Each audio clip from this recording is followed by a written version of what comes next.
When you get to my level of education, you become a coon or a Negro. And what's the difference between a coon and a Negro, Envy? The Negro is innocent in his ignorance. The Negro think Jesus is white. The Negro think white people are smarter. It's not his fault. He's been miseducated, Charlemagne. But the coon is dangerous. The coon knows Jesus wasn't white. The coon knows white people are not superior to blacks, but they will act like they are because they're going to get something for doing so. The coon consciously sells out his people. The Negro does it out of ignorance. I can work with a Negro. Never trust the coon.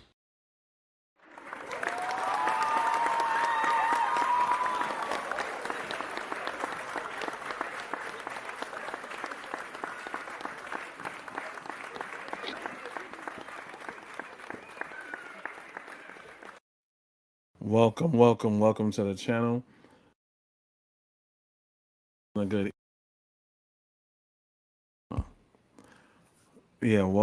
to or having a good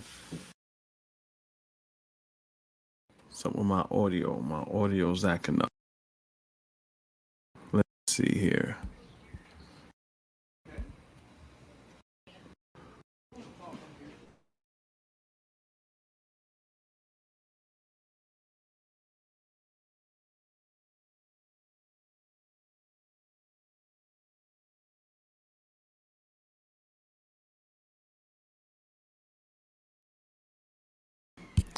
Sorry about that. You have a little bit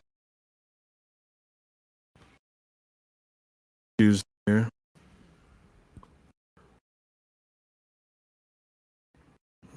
With my mic. Hold on.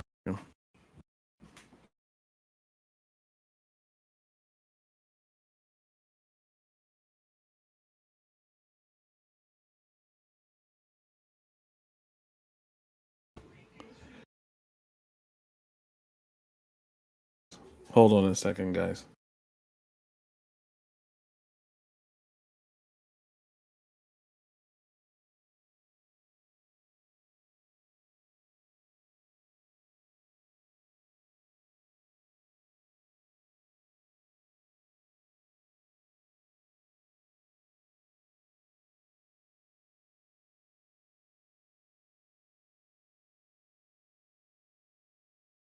All right. I think I'm back in business.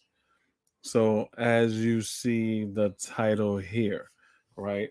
We have another blatant example of Brandon's coonism and most of all cowardness as of right now. Again, where he had a discussion about socialism, and just like a Republican puppet, he repeats all of the talking points, all of the things that doesn't really have to do with socialism. He just goes off the Fox News cuff of what socialism is, talking against socialism in every shape or form. There's no nuance, there's no shades of gray. He's against it totally, but I'm going to show you where he's also being completely hypocritical about it, right? He's being completely hypocritical about what socialism is. Again, he doesn't give you a definition of what socialism is. He's giving you his definition. He's giving you Tucker Carlson's definition. He's giving Fox News definition. He's giving you DeSantis definition, right? He's not giving you the definition, right? And someone like him, he may be a coon, but there are smart coons and sellouts. But he's smart enough to know that, hey, look, if I'm going to say something like this, I'm going to have to back this up and show people what the definition is. I am not the authority. I didn't create a system called socialism. It was here before me and it is still here. So you will have to give a background. He just goes off the cuff with it. So what I'm going to do, I'm going to get into the discussion that was had, because I'm going to get right into this so you guys could see the whole hypocrisy and everything. And again, he's not going to give you any definitions. And he's scared of me. He's always scared. He's always been scared of me politically. That's why he kicks me off. That's why when he says, "Oh, I'll debate anybody. I'll debate on my so-called brother Afro Think Tank. I'll debate this person. They could come on my channel." No one wants to come on your fucking channel because you're a fucking coward, right? You run from people when they challenge you, right? At least you will have people speak. Anyway, I don't want to filibuster too much and get into it. I'm just basically just gonna be how I always am, gonna just basically just show and prove. So I'm just gonna get it started and show you guys what it is. And before that, what I'm gonna do, I'll just put the link in the chat just in case anybody wants to come up, say anything or whatever. Right? But you know what? In the meantime, let me just get it started here. Nope. Yeah, let me do that for people to start complaining, like, "Oh, you didn't put it in." All right. Okay, here we go. Put it right there. All right, so I got that out the way. So this is what we're gonna do. Share my screen now. All right.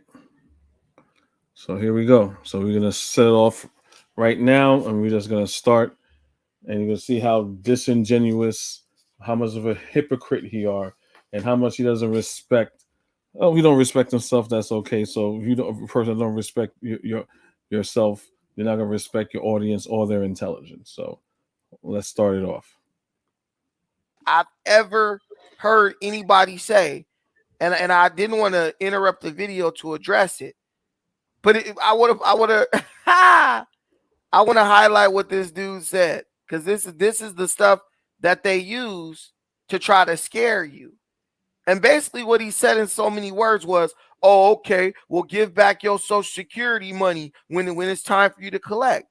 Guy, use common sense. They're taking Social Security out of my paycheck every week, whether I want it or not. Why would I give up my own money that they've been taking from me since I've first started working? Because you are against socialism, asshole. That's why you're against socialism. So if you're against socialism and they're taking it from you, right? They're taking it from you without your permission, right? That's the part. Just like how they tax you without permission, right? And when you want to get your tax return, you go get your money to get your tax return. So how are you against Social Security, which is a form of tax revenue that's make us tax? We all know taxes are, or we're being taxed to fund certain things within our society, like from a government level to a local state level, right? So, and it's for different things. Social Security is something that's set aside only for that. But you're against one form of tax change and not against another. But you're against socialism. And taxes is, when we get in tax, is a form of socialism. It is a form where, again, it could be used on a state level or a government level. It could be used on a government level, like the FAA, the FDA, the CDC. It could be used on a state level, like the water department, the fire department, sanitation, police department. That would be absolutely stupid. Why don't you tell all the bums who out here collecting Social Security for being overweight, and all the people out here collecting Social Security for having asthma and fake mental illness and all these other things that people are using to get their hands on Social Security money? Do you work at the Department of Labor? Do you work for the Social Security building? No. Where are your stats? Where all these, I'm not saying people don't abuse it, but to the caliber he's talking about, again, he's talking about his degenerate background and the people who he hangs around with, which is a bunch of degenerate, stereotypical black people that don't want to be shit and don't want to amount to shit. So he thinks, well, if all the black people around me are like this, then this is probably how all black people are. Well, no, this is just you. You need to upgrade your who you hang around with. You have to upgrade your social surroundings or who you socialize with. Right, that's on you. Right, and there's nowhere that I in the statement that you could see where I have here. When I that's exactly what I said. I didn't say anything about what he's talking about. A Social Security pot that they didn't even pay into. Why don't you tell them to reject the money? Give back your Social Security money when it's time for you to get it. If you hate socialism so bad, Social Security is a socialist like all other U.S. government programs. Yeah, I'll give up Social Security if they stop taking it out of my check. But that's not an option. So if you want to live in America, right, and you want to work in America, this is what it is. You don't get a choice in the matter. So why are you so it's like stop your bitching. Like there's people that feel like they shouldn't get taxed, right? But guess what? They're gonna get taxed anyway. If you don't want to get taxed, leave America. If you don't want to get taxed, get a congressman or representative that's gonna peel back taxation, but that's not gonna happen. Social safety nets is something that all well-developed countries have, so society won't have so society as a whole won't have a downfall when there's an economic crisis, or even on a smaller level, where as far as like the everyday person won't be able to not okay, like Social Security services will be things like, hold on one second. Social Security services will be for things like for people for like the elderly, right? People who have mental illness, right? All these things are for Social Security programs that people have that society needs as a whole, right? So these are things that are needed. So yeah, I'm going to continue this nonsense. This is what I'm telling you. These people want you to think that this money just came out of thin air. Retard. Where did I say in this statement? This is the guy I know he's a functioning retard, or he just thinks you're retarded. Where in this statement where I said the money came out of thin air? If I wrote give back your Social Security money when it's time for you to get it, I didn't say, well, hey, the money just came out of nowhere. There's nowhere that I made any kind of indication where the money came out of thin air. They want you, like people like Kofi hate black people so much that they try to convince you that whatever money you're getting from the government just appeared out of thin air. Oh, nobody worked for this money. Somebody did work for that money. So again, folks, you can see where he's obviously blatantly lying, and he's against trying to say I hate black people. This is the same person. He said he hates black people. The same person that told me numerous accounts he don't care if Donald Trump is racist. He don't care the Republican Party is racist if they hate black people. And I say, well, I care if Republicans or white people hate people. Damn their political affiliation. I care, but he doesn't care. But I'm the one that hate black people. I'm the one that has to lie. Take a statement that has nothing to do with black people. I'm talking in general terms, and twist it into me hating black people when all he's doing is basic simple projection.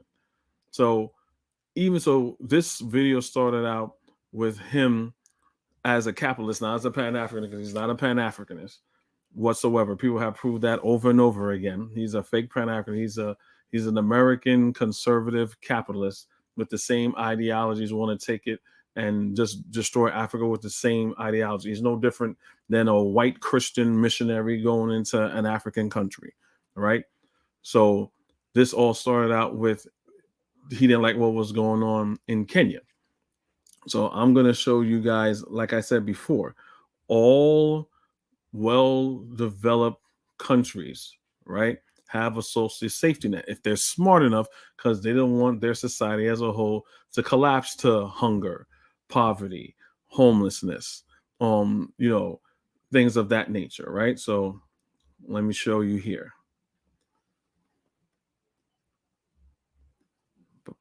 Boom. Right? Because He showed you that one clip, and I'm even going to even show it right here. What is this called? Social protection, right? This is the site, Kenya Vision they have for 2030 projects.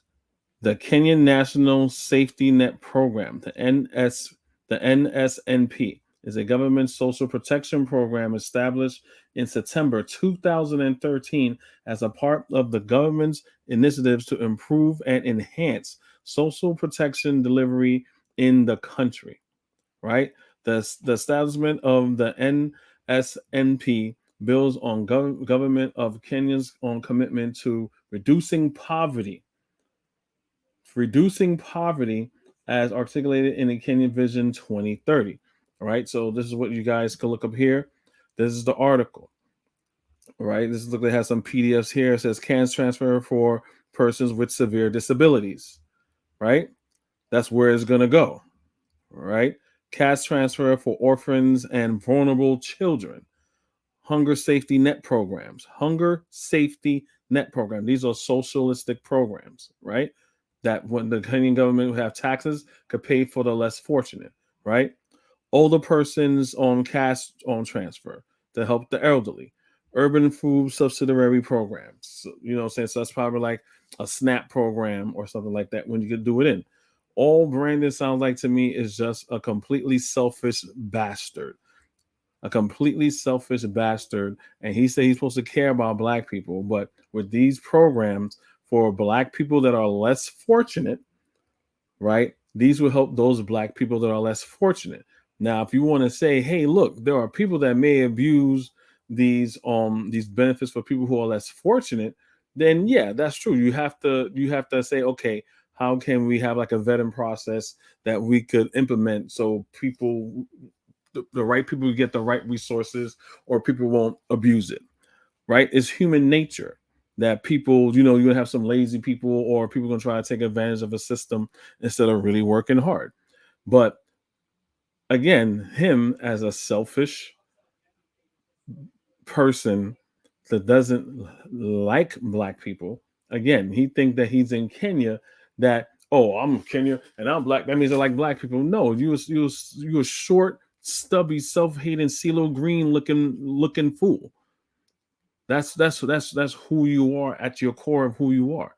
And that's why you always got to mudsling and say, well, this person doesn't like black people when they didn't say anything about black people, but you're against social programs that can help Kenyans that are in need. Instead of saying, being intelligent enough to say, well, there may be Kenyans that may abuse it. You take your American ideology of how dysfunctional black people are, and you're putting it on Kenyan people, saying Kenyan people are going to be the same way. So it doesn't work in America, so it's not going to work in Kenya. No. Just keep your ass in Long Beach, in the hood, where you are, with that mentality, and the Kenyans will be fine, right? You have these preconceived notions that the Kenyans going to go along the same way as your dysfunctional on family and friends and gangsters and all, and your bequeaths. But not all black people are like that.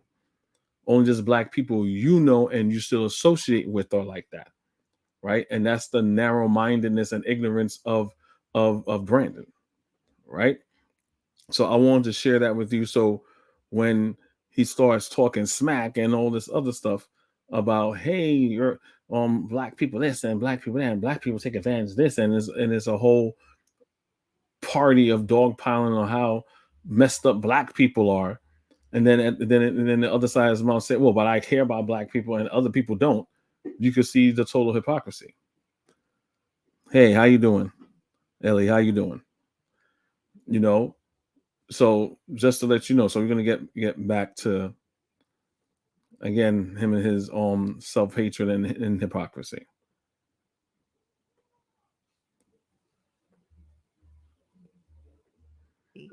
Somebody worked for that money and they took it away from them. Somebody worked for that money and they took it away from them and they gave it to somebody else who did not work for that money. That's the issue. That's the biggest problem. Someone worked for that money and the United States government took it away from them and gave it to somebody else who didn't. No, bitch. He's a hypocrite again. If you work for Social Security money, right? Whatever money you put in, like he said, you get it back. They're not gonna cut into what you have. So at the end, I'm just pulling a number out. I don't know if that's the national average or whatever. But let's say at the end, when it's time for you to collect Social Security, you get like, okay, out of the course of Social Security, we got like 50,000, right? And we'll give you that in increments of whatever, right? They're not gonna say, well, okay, because this you have a couple people that abused it, and it add up to like $500,000. Now we gotta cut into your $50,000 check. No, that's not how it works. You are owed that money. And that is why socialism is fundamentally unsustainable. You heard what he says. So because of Social Security, all of socialism is unsustainable. Remember that, guys. And Kofi wants, and then you got dudes like Kofi try to shame you for wanting your money in your pocket so you can do what you want to do with your money. It's no, idiots. Again, you have to pay taxes. So if you don't want to pay taxes, fine, don't pay taxes. Get the fuck out. Get out of the United States. You're not supposed to get free stuff that everyone pays into. They have people that have no jobs and they still benefit from electricity when they go out on the street. Right? If they want to hop on a bus and don't pay for the bus, or hop on the train, don't pay for the train, the state still provides on public transportation. If they thirsty and they go into the park and there's a water fountain, they drinking the water from the water that the state provides from the water department, which is a state run, and provides water for the society socially, right, for everybody, right? If you don't want to have those things and keep the money to yourself and do that and be a selfish bastard, leave America and go to a place where you don't have to pay taxes, you don't have to worry about Social Security, there's no social safety net. Just be one of them Duck Dynasty people or whatever, and just live off the grid. He sounds like a fool. He sounds like an idiot. So funny how these Negroes, when it comes to reparations, they want to be allowed to do whatever they want to do with their reparations money. I'm not a Black American like that per se. So again, what is he talking about? I wasn't born in the United States. I grew up in the United States since I was like 6. So what is he talking about? And he knows that. He's just throwing shit to the wall and to see what sticks. Again, he's a mental midget, MAGA moron. But when it comes to some money they getting for free. But when it comes to your work check, the money you worked for, they want you to allow the government to control the money so the government can hand your money over to them. I mean, make. Does anyone understand the reason why there's social safety nets? Well, we're gonna get in. We're gonna get into that. Sense. JC, thank you for the super chat, my brother. All right, so I'm gonna move it forward. The guy is an idiot. He's an idiot. He's just sad.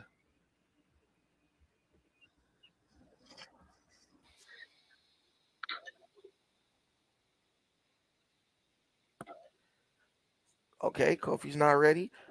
Golden Jaguar, go ahead, bro. I'm ready. Okay. Well, when I say go, that means go. I'm trying to be nice here, so don't do it. Anyway, I was trying to get my shit together. So, again, you do what you do best, which is always not tell the truth, not a straight shooter. You're always going to take something from the message that I said, what I didn't say. Correct me if I'm wrong. From what I'm listening from you, socialism is dead. There's no nuances to it. There's no shades of gray. It's just bad. You demonize it. So when I wrote in the comment, you so against socialism, but you just said that your black ass is going to get that check once it's time to collect Social Security. That makes you a fucking hypocrite. Now, an intelligent person would say, well, you know what? there's certain nuances to socialism that I like, certain that I agree with, some that I disagree with. You didn't do that.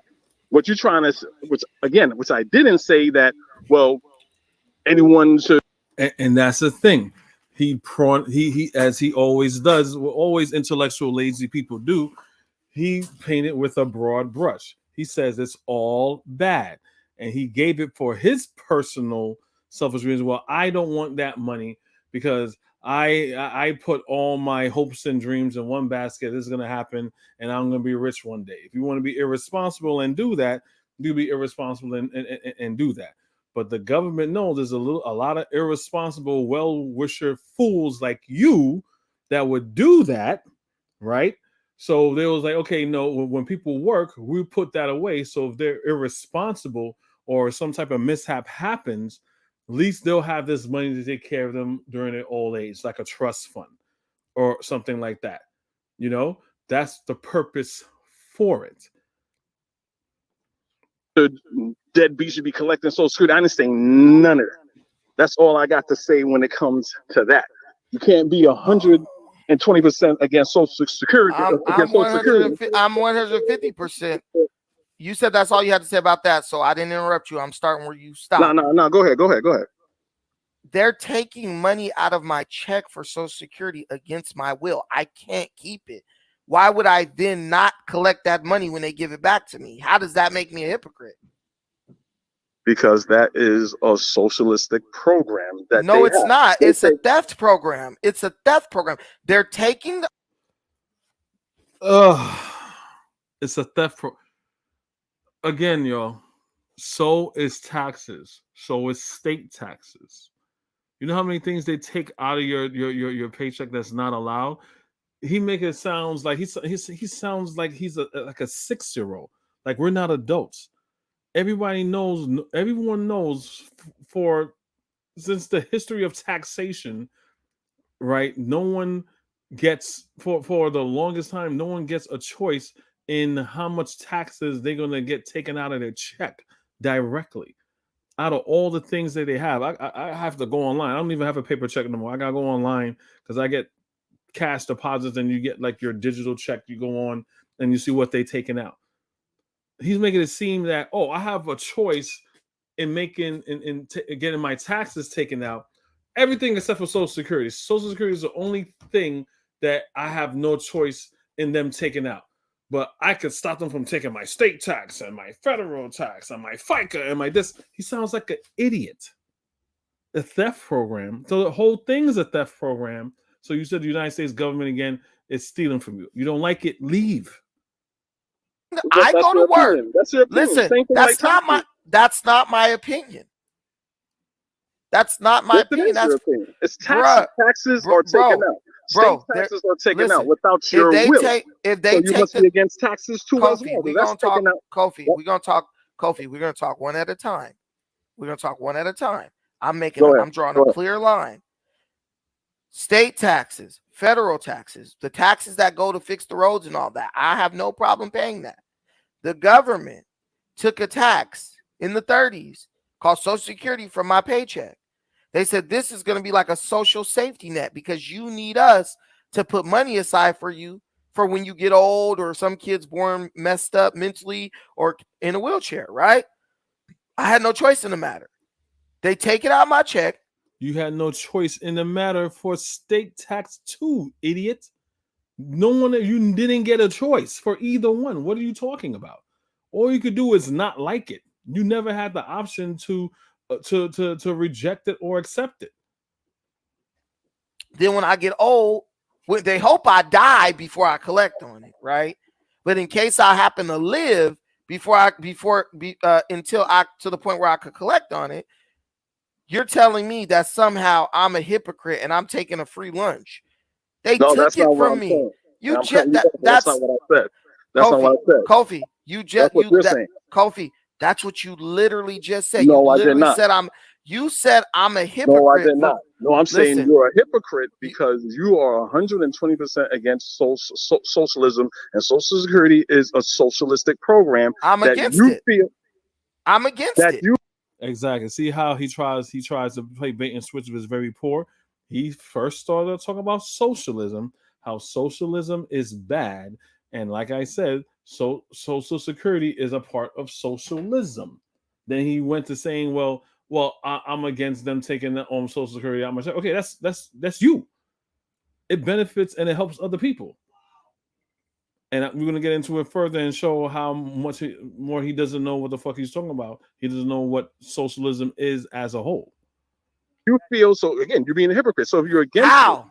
it, well, hold on. You said you're against it, right? And then you say, well, I don't even voluntarily give that. The government takes that away. But then you gave a other scenario where taxes, you paid state taxes, which is also you don't have a choice in the matter, which is taking away. Either way, it's not your decision. Listen, the roads, the lights, all those things, right? I benefit from that. So I'm okay with that. Take the taxes, right? Taxation is not a socialist principle. Socialism, the socialist principle. Yes, it is. He's a fucking idiot. If he just says, I benefit from the roads, I benefit from the lights. You don't live in this place by yourself. It's for people, which is society, right? Which is a social society. Those taxes are for people. So for people within the community, we're able to have those simple luxuries, lights, roads that work, infrastructure, water, right? All those things are prerequisites to a modern functioning society. So society could work, but that's not a socialistic program, even though it's impacting the people socially, directly. Moron. Yes, it is. It could use for socialistic programs. Your state tax. Even in monarchy, listen, bro. Even in monarchies, the king was levying a tax. That ain't socialism. That's feudalism. If you're talking about that, that's monarchy. Right. That's feudalism and monarchy. We're not in a feudalistic society. This is not a monarchy. So you can't use taxes and draw a parallel to that. We're in a democratic society that use taxes for the same reason and intended for taxes. They took in my last paycheck, they took $296 out of my paycheck for Social Security tax. They took $111 for federal income tax. Now tell me, federal income tax, that's the Fed. That's to keep the government running, which oversees all the states. I'm okay with that. Federal income tax. They keep us safe, whatever. Social Security tax. He's saying that he's missing the point. I'm okay with the government taking the Fed taking money out for the feds. That's nice. If you like it or not, it doesn't matter. You don't have a choice in the matter, which is the whole goddamn point. And they do it to run the government, which people are in, right? So they can run the government for people that are in the government. So it's a service for the people, you idiot. But then he's going to go on and say, well, there's nothing social about it. Where they say, we're going to take this money to give you back when you're older. I could not just take my money and invest my money how I want to. No, just like how you could not tell them, I want taxes being taken out. Oh my gosh, man. And say, hey, if I get old and I got no money, that's on me. My family will have to take care of me. I should be able to choose what I want to do. But obviously, people in America aren't that responsibility because during there you go. Now you're trying. Can I finish my statement? Damn. I said, obviously, historically, Americans across the board aren't that responsible because of what happened during the Great Recession, and they weren't social safety nets. And that's why FDR put those social safety nets. No. The Great Recession, the Great Depression. History. Happened because crops failed. Exactly. I don't need a history lesson from CeeLo Green looking ass bitch. I misspoke. in the Midwest, bro. But that's also because of over farming, because people didn't know. But that's not because people were irresponsible. That's because a freak accident with nature happened based on people not understanding the way the soil works. And the economy was invested, and banks were invested in farms. They were invested in crops. Everything linked up. I'm gonna make my last. And that's why when you guys go to banks now, another social safety net. When you go into the bank. When you go into the bank and we open the door, it's going to says FDIC, right? So when a lot of people invested stocks and stuff in the banks and loans and stuff like that, and they want to take their money back out, there was no money there to take because the banks went what? The banks went bankrupt, right? And they couldn't get anything back from the government because there was no social safety net. So now, if you put money in there, something happens to your money in any way, at least you'll get your money back. That's a government-funded program to help who? To help the everyday average person, which is a social safety net. His whole argument crumbles when you put it in real life. When you get out the DeSantis, MAGA world, Fox News world of socialism being bad, it doesn't stand up to reality. That's the point. You can have your opinion on, hey, look, I don't like Social Security because I want to invest my money in something else, right? Other people are reliable on Social Security. You don't. No one has a choice. Who's relying on Social Security? There are people in this country who do not have savings, who do not do the things they need to do, and they rely on Social Security. And that's my fault because they didn't save their money. And this is how we know he's a selfish bastard that doesn't care about the less fortunate people, especially black people. If we know black people are, like he would say, are degenerates and are not good with money and they need this and need that. You would need, if you love black people, like, you know what? I don't agree with it. It's money I'm going to get back anyway. My well-wishing ideology, I'm going to be a millionaire sometime, so who cares? I'll collect a little check, whatever, but at least I know, at least the government is making a way where black people can have a certain safety net. He doesn't even want that for them.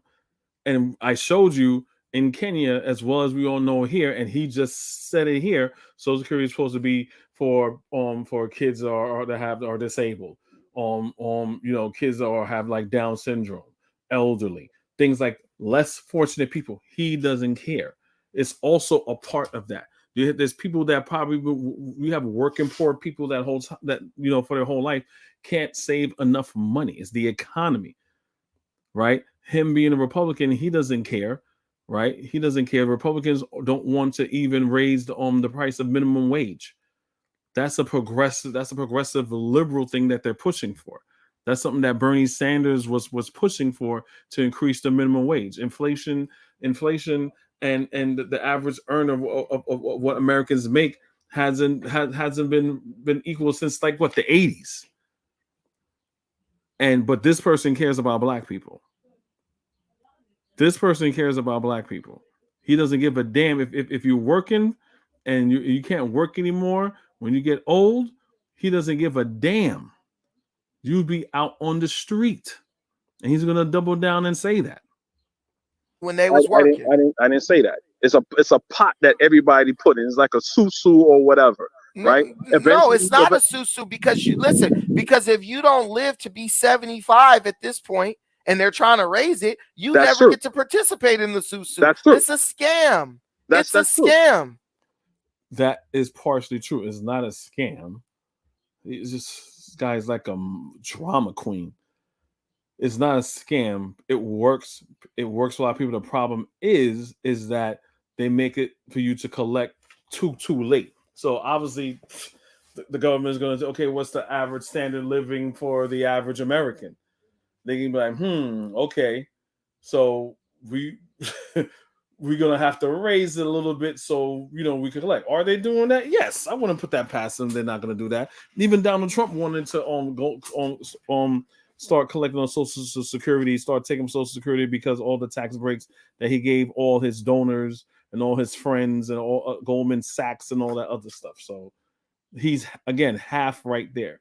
This guy is king of the half truth. That's true. And I agree with if you're going to do that, do it at an age where someone is not pretty much knocking on death's door where they could get all the money that they invested in since they started working. That, I mean, we totally agree on that. What I'm saying, But because it's a Kofi, because it's a scam, Kofi. That's fine. It's the government taking your money and hoping you die before they got to give it back to you. Agreed. Let me make my final point when it comes to federal taxes and state taxes. The reason why state taxes is taken, just like, hey, look, I like certain things that the federal government is doing. You know, you have the military budget, you have CDC, you have FBI. We all pay for that, right?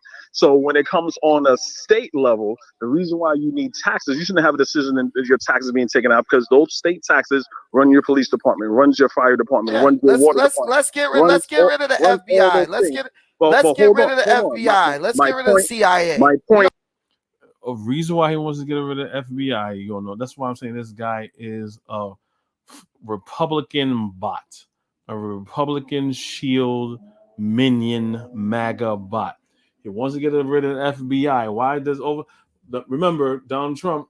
Republicans supposed to be the party of law and order. Do you guys remember that?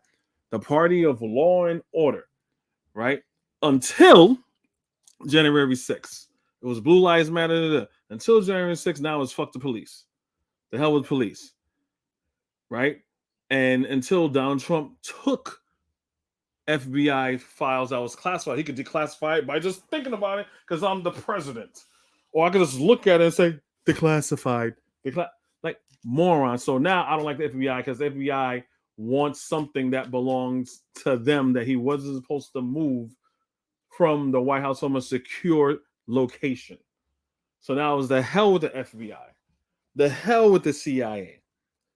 This guy is not an independent thinker at all, whatsoever. I remember I was listening to Afro Think Tank, and Afro Think Tank was like, hey, it's easy to debate you. All I got to do is listen to Fox News. I look at Fox News. So when you look at Fox News, they repeat the same thing verbatim. It's like they have a script. It's like they give Republicans all this script. Here you go, here you go, here you go. When someone says this, say that. He's like FBA. Like Brandon is an FBA minion, and Tariq Nasheed is Donald Trump.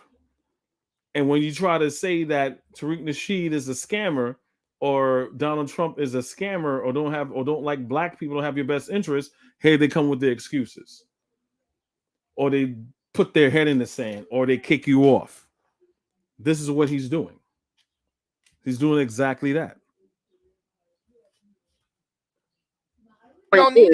My point is, those are state-run social programs that help social society. And they need to be gone. They need to be gone. Those are cinema, so you don't need a fire department. We can privately fund fire departments. And I'm going to prove to you how that doesn't work. How does that work? Because simple. Anyone, you're in California, you know how the science of how fires work. You know, I said science and Republicans, y'all don't get that, but you're smarter than the average Republican. You know how fires work. So let's say you live on the block, right? And we're going to privatize the fire department, right?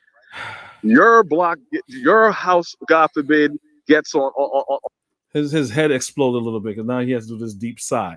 Either his head exploded a little bit or he knows where I'm going with it.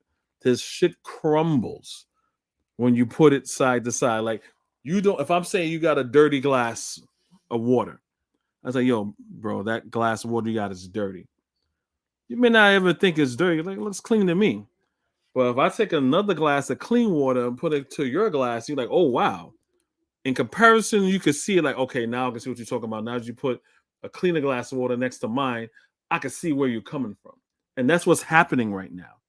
He put a glass of water and said, hey, guys, this is crystal clear water.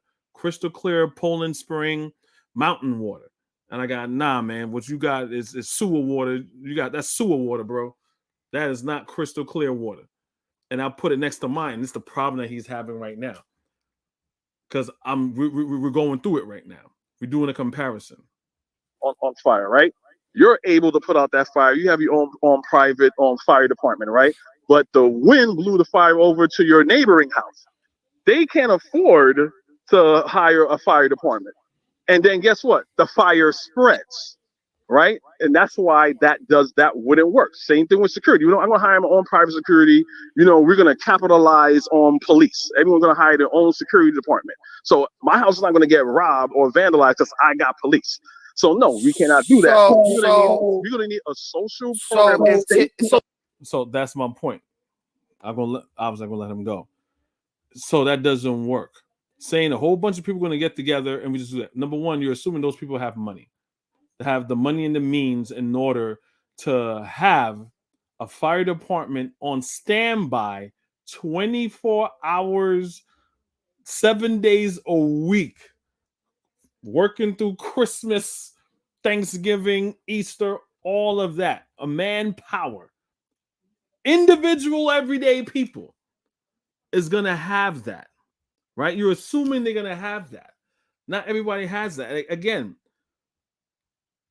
it's just him being not loving America, supposed to make America great again, right? But he doesn't believe in American institutions that has been working since the freaking 20s, probably even 1920s, even later than that, because they have fire brigades that I'm pretty sure that's older than that in this country, in cities that always worked. Fires weren't never privatized. There was always a police department present. Same thing, like I'm saying.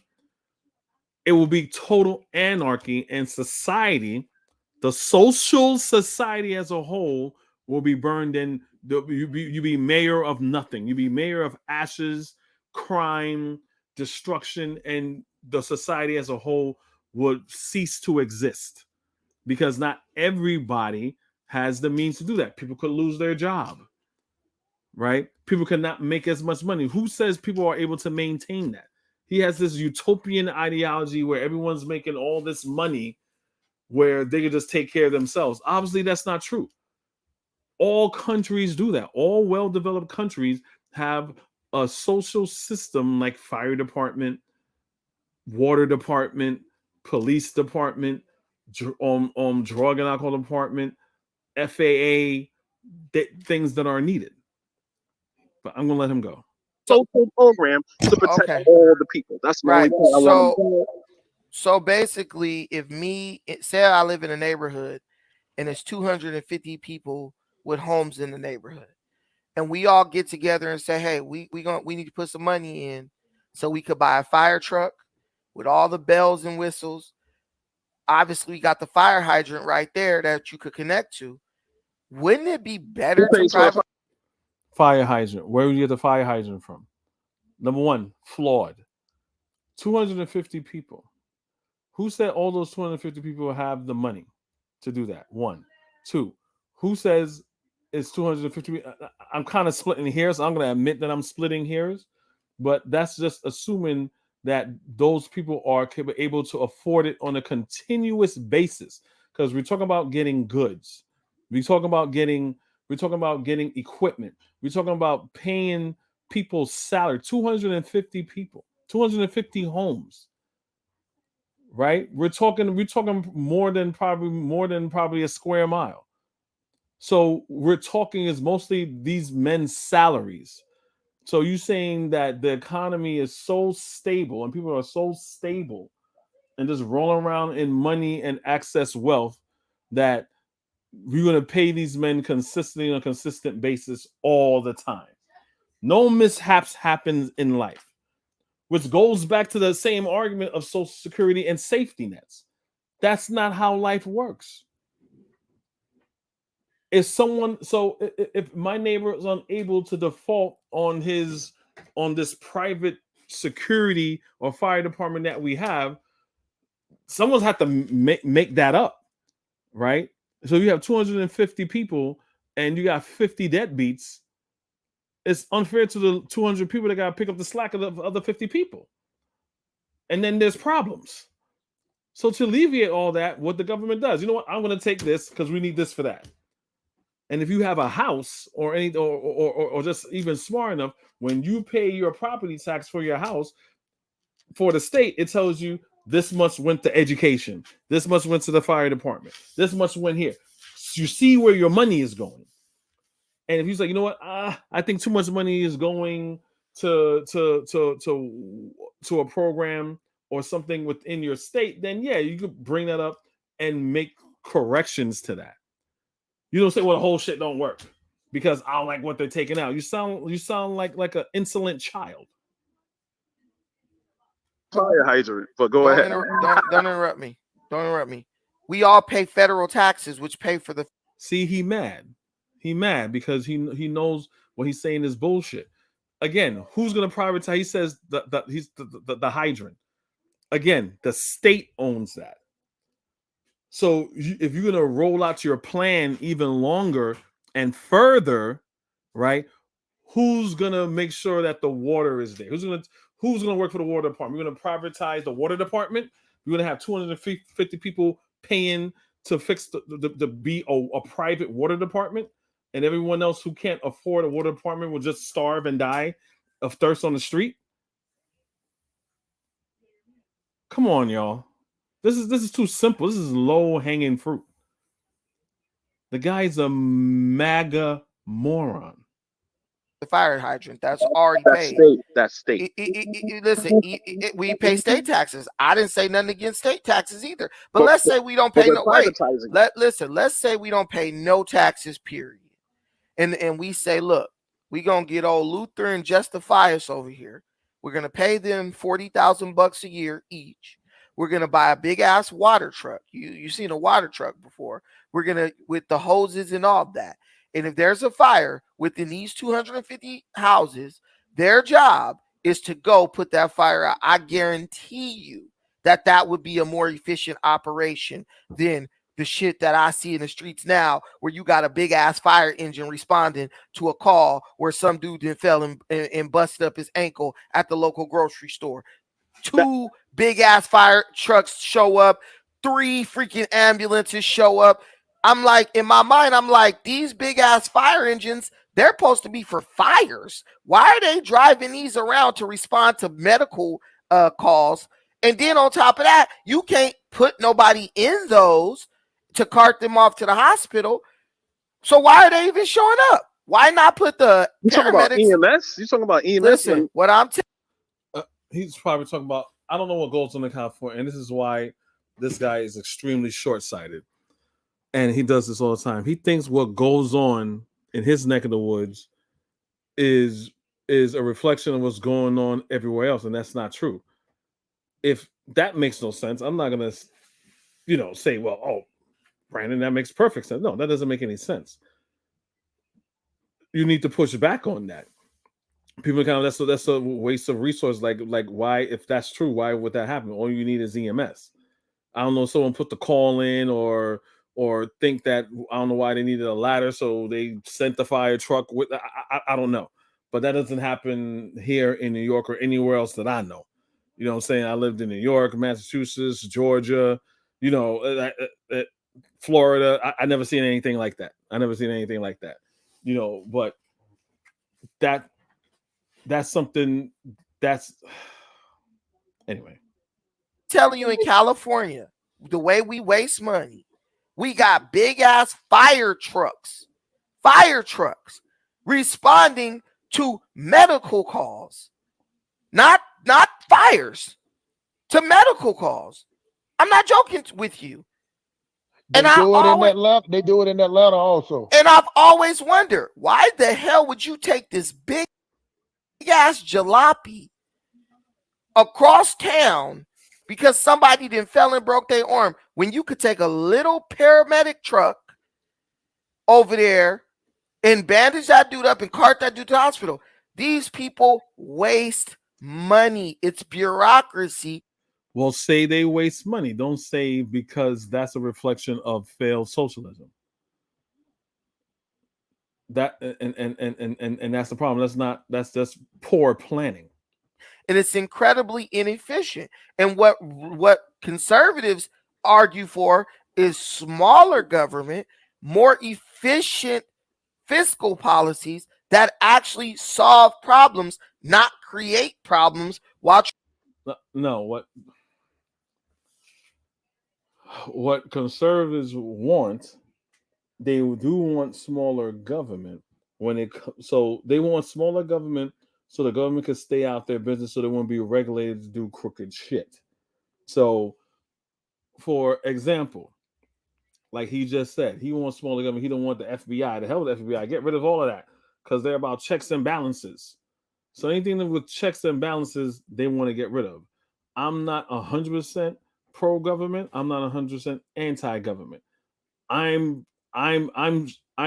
shades of gray. That's me, because not one thing fits for everything. But since he's very binary in thought and very black and white in thought, he can't see that at all. You know what I'm saying? Again, that's why I keep calling him a mental midget, because only someone that's a childlike mentality thinks like that. Trying to solve problems. Every neighborhood. Hustle smart, where you live. Imagine, because I know it's going to take the fire department a while to get up over there because you probably live out in the outskirts. Imagine if y'all just had a big ass water truck with two dudes who know about fire, two ex-firefighters, right? Who just had that truck in your neighborhood, and when they saw some smoke, all that stuff, yeah. And I didn't say anything to you. Listen, don't curse on my panel. When you call me hypocrites and everything, I didn't say a single thing. Start going in. It's not going to do it. You know how to survive. You don't know how to clean your water. You don't know how to treat your water. You don't know how to grow your food. You don't know how to do nothing but depend on the government. And that's the trick that been going on. And nobody depends on the government more than black people. And people like Kofi, they scare you by saying, oh, if the government's not going to do it for you, who's going to do it for you? Bro, I have a homie, and we got to move on to everybody else. I got a homie who... Nah, I ain't scaring nobody. And wait a minute. Wait. So here we go again. He's going to take a shot at me, telling me that I'm trying to do something, and I'm supposed to just sit right there and take it. And I'm like, nah, that's not what I'm trying to do. I'm going to have you do another character assassination, and me just don't sit there and say nothing. I'm trying to tell, again, I'm putting up the clean glass of water next to your dirty water, and you don't like how it's turning out. I can do a character assassination on me and keep it. After you called me a hypocrite and all that stuff, yeah, and I didn't say anything to you. Listen, don't curse on my panel. When you call me hypocrite. Yes, I called you a hypocrite, not to take a shot at you. It's to say, and I prove that you are a hypocrite because you're against social programs, right? And taxes being taken out of Social Security, and all these things are taken out for people that help people. But you're for one type of socialistic program or against another one. That makes you a hypocrite because you say all socialism is bad. Hypocrites and everything. I didn't say a single thing. And start going in. So check your emotions at the door. Check your emotions at the door. That's exactly what you were doing. And the whole time, all he doing is muting me. That's all he's doing. He's doing a Tariq. Well, I tell you when I'm telling you, when it gets down to it, he's no different than Tariq. He's no different than a person who's FBA. He's simply not. He'll lie and say, "Oh, I invite people up here. You're free to express yourself." And this, that. You know, I'm not gonna be like Tariq and call you one of my hoes and all whatever kind of nonsense. I'm not gonna insult you. I'm not gonna do that. What does he do? He does the same exact thing he says he's not gonna do. Being the man. That's exactly what you were doing, and I'm saying exactly what you're doing. I'm not making no lie upon you. I'm saying exactly what you was doing. You're fear mongering. If the government that's your opinion. Okay, so let me have my opinion. All right, then that's cool. But so you don't gotta interrupt me. If I have my opinion, I'll let you. And I said you could have your opinion, but you don't have to say what I'm doing and sit there. Oh, I'm fear mongering. Me talking about what socialism is and how socialism doesn't work. As far as you concerned, if we do your way, it would be total chaos. And you saying I'm trying to fearmonger, where all I did was give an example of how it would happen, and you counter with your poor example of 250 people, which didn't work out. And you going to say I'm fearmongering, you being disingenuous, and you're calling and you're name calling because I'm not fearmongering. I didn't say, oh, if you don't do the government's going to do this for you. I said, no, I'm giving a reason why the government does it, because you have irresponsible people that are within society, and other people don't want to have to suffer for the irresponsibility or the lack of funds for other people. You have And yours. you're not gonna Now, like it. listen, My whole I thing let is you, not fair. I let you have your opinion. And when I said my opinion, now you want to try to jump. It's not an opinion. You were insulting. None of that was an opinion. I'll let him talk till he says, "Oh, I'm trying to fearmonger people into people saying that, oh, you need the government." I didn't say that. So what he's doing, he's lying.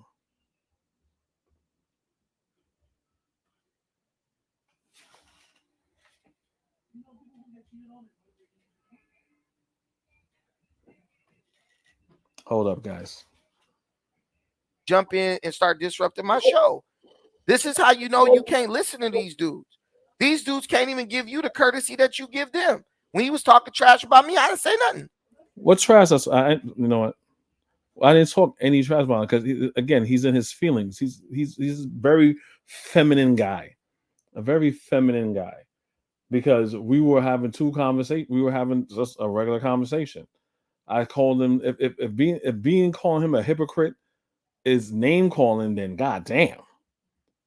Like, really? You think that's the best I could do is call you a hypocrite? That's the best. Nah, I can do better than that. I'm saying what you said is a hypocrite. You can't say all socialism is bad and say, well, this part is also good, but it's not socialism. But when it really is actually socialism. All right, that's his opinion. But anyway, so you got dudes like Kofi, which I'm still gonna say my opinion, which makes him look even dumber. They try to fear you into thinking if the government don't do, who gonna do it for you? My friend Wayne, he from the Bronx. The dude you told me used to tell me, he told me a story about the people who lived like upstairs from him. He was like, these people would literally turn on a faucet, hustle smart, and just not turn it off. Just turn it on and leave it running and just walk away. And he said the stuff would flood over and the water would come down into their apartment. And he was like, it wasn't a leak. It wasn't a plumbing issue. It's just pure negligence. I'm going to turn the water on and just walk off. And the mama couldn't say, hey, I hear water running. Let me get up and go see what that is. Or let me go supervise kids to make sure they're not leaving the water running. And that's a lot of these people in the inner cities who need the government to step in and basically protect their damn survival. That analogy made no sense. If you're in an apartment building, oh my gosh. If you're in an apartment building, if it's owned by the government, Section 8 projects, or it could be even owned by a person that owns the building and is renting out for Section 8 or HUD housing or whatever. How does leaving the water running? Why would the government intervene in that? That made no sense. That was a stupid analogy. That made so the water is running. You're gonna get water damage and stuff like that. It's gonna be on the owner who's gonna do it, whether the owner is a private person or the government. The government owns it, then it's like, okay, you running the water, stuff like that. That person would get kicked out. Like, what does that have to do with socialism? That got nothing to do with socialism. And I'm sick of that crap. And Let those people die if they don't want to take responsibility for their own life. Let them get thrown out in the street over leaving the faucet on. Bet you they won't leave another faucet on for the rest of their life. And people got to learn. It's you can't survive. None of this makes any sense. Wow. When you remove the need for people to learn and adapt to their circumstances, then you get what we got now: a bunch of degenerates running around creating babies and stuff and don't have no real way of taking care of them. And I got you coming. And this is what I'm saying. This is why I can't really discuss nuance. Look at Breezy. Just going to make up a whole lie on me. If you don't agree with everything Brandon says, he starts getting out of pocket. Did I get out of pocket with Kofi because he didn't agree with me? What? Yeah, yes, you did. Yes, you did. And everybody sees it. You did a little bit. You got out of pocket. No, I did not. When I was trying to make my listen, you guys sit up and hear what you want to hear and see what you want to hear. And I'm going to say something what my grandmother told you. If everyone around you is saying the same exact thing, you have to sit and think and look around, be like, you know what? Is everybody wrong, or is it just me? I don't think he has those moments at all. If you have a good amount of people is saying the same thing and you reject it, not even consider it, something is wrong with you. This is a person who can't grow. Well, I mean, he's a short, stubby, fat dude, not physically. I'm talking mentally. I'm talking about that's a form of wisdom that you have. And someone, he's like my younger brother's age. You know what I'm saying? He's like 37. He's not that old. He's not that young. At that age, you have to have some sort of maturity or some sort of wisdom. You lived a good portion of your life where something like this shouldn't be like new to you. So he's gonna lash out at everybody right now because everyone's saying it's telling him, nah, you was out of pocket. See, I let Kofi talk. When I started making my point, which he acknowledged was my opinion, he started interrupting me. Hustle smart. Am I lying? I interrupted you because you insulted me saying I'm fear mongering. I was like, I'm not fear mongering. How am I fear mongering if I'm telling you how your plan doesn't work in the real world? Your plan is flawed. You can't even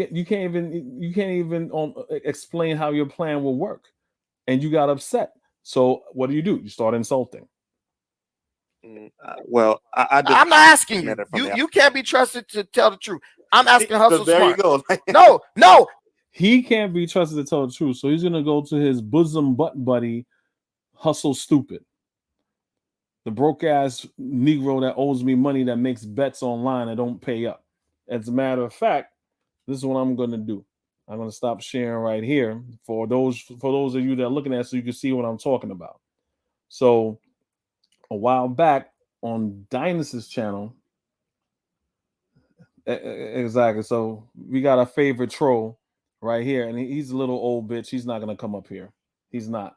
Every time, and the sad thing about Gala Genesis is that when I first saw him on Dynasty's channel, I gave this man props because I listened to him and stuff like that. I was like, wow, this guy is knowledgeable, and stuff like that. And I gave him kudos and all this other stuff. So he preaches. He's another fake Pan-Africanist. He preaches Pan-Africanism and stuff like that. Like all these fake Pan-Africanists, when we disagree, they get on their FBA game. You know what I'm saying, oh, you're a failure, you're this, you're that, you're just an immigrant, you don't know what the hell you talk, all that stuff. Kwame Nkrumah don't exist no more, Garvey don't exist no more, none of those people exist no more. You know what I'm saying? So I destroy him every time. So he's in his feelings. You know what I'm saying? But exactly, he's listening though. Thanks for having my back, Jay. Thank you for having my back. These guys are cowards. The link is in right there.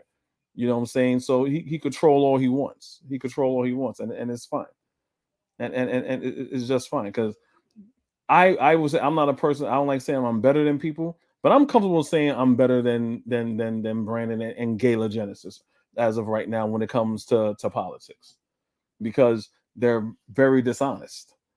They're extremely dishonest. So let me show you what the bet that. So what happened was we were on Dynasty's channel, and these MAGA goons, as always, going to say that Trump never did a Muslim ban. And what happened was that I posted the link. Hustle Smart said, well, I give you the most money in that you could give in a Cash App or a Zelle if you could prove to me that Donald Trump did a Muslim ban as president. Right? This is on my page. So this is the title right here. This is the title right here. Right? It has this title. He owes me that. The most you can put in the Cash App is $2,500. Right? It's on. You go onto my channel. It's on my page. Right? So I'll play it for you guys. Here we go. Sharing it right now. Come on. I'm establishing new vetting measures to keep radical Islamic terrorists out of the United States of America. We don't want. You heard that? Islamic terrorists. Let's play it again. I'm establishing new vetting measures to keep radical Islamic terrorists. You hear that? New vetting measures to keep out Islamic terrorists. Continue, dump Trump. Out of the United States of America. We don't want them here. We don't want him here. We want to ensure that we are not admitting. What Trump said? He said he doesn't want them here. Let's play it again because Republicans, they got hard heads, hard ears. They got orange cheesy poofs in their head. In their ears. I don't know. Radical Islamic terrorists out of the United States of America. We don't want them here. We want to ensure that we are not admitting into our country the very threats our soldiers are fighting overseas. We want to make sure that our soldiers we don't have to deal with the threats. So basically, right here, I'll prove it real quick. This is Mike Pence, his vice president, right? This is the presidential seal. So this is something he's putting in. So what happened after that was basically that Congress said that's unconstitutional. You cannot ban people from the United States based upon religion or ethnicity. And you heard what he says, Muslim countries, Islamic countries, whatever, and that was unconstitutional. And they rolled something out again. They renamed it, and you guys are looking at on this video if you want to see more of it, right? And they're basically saying, no, that didn't happen. That never happened. Da da da da. And so right now, some police owes me $2,500. It's that simple. But he's talking. Like, why are you talking? You owe me money. You owe me money. These guys, they lose to me all the time. Like, they lose to me all the time, and I'm happy. You know what I'm saying? Like I'm used to winning, but goddamn, not like this. Like it's easy. This is like easy, and the thing like people just. I don't think it's like people let them talk. It's just people just like how they are. People like, I got no time for these fools or whatever and stuff like that, and they just let them go. You know what I'm saying? So, look, he's all in the he's all in the comments. How am I taking L's? Why don't you come up here? Why don't you come up here? You're a coward. You're a coward. When I'll go on Diane's channel and I debated you. I'll go on Brandon's channel and I debated you. You an old cowardly bastard talking junk in the chat. Like, come on. Like, come on. And this is the example that you giving people. This is the Republican alpha male on right here example that we're doing. Okay, here we go. Okay, he's in there. Ooh, wow. Say what you got to say. Yeah, I said you, bro, are complete. Like I said, this is why you keep taking L's, bro. You said at that show, right? And I don't mean to embarrass you on your own channel, right? You said Trump hates Muslims. He went Muslim. He never mentioned Muslims. He said radical Islamic terrorists. Two different things. Muslims don't even want radical Islamic terrorists in this country. So that's why I say you're lying.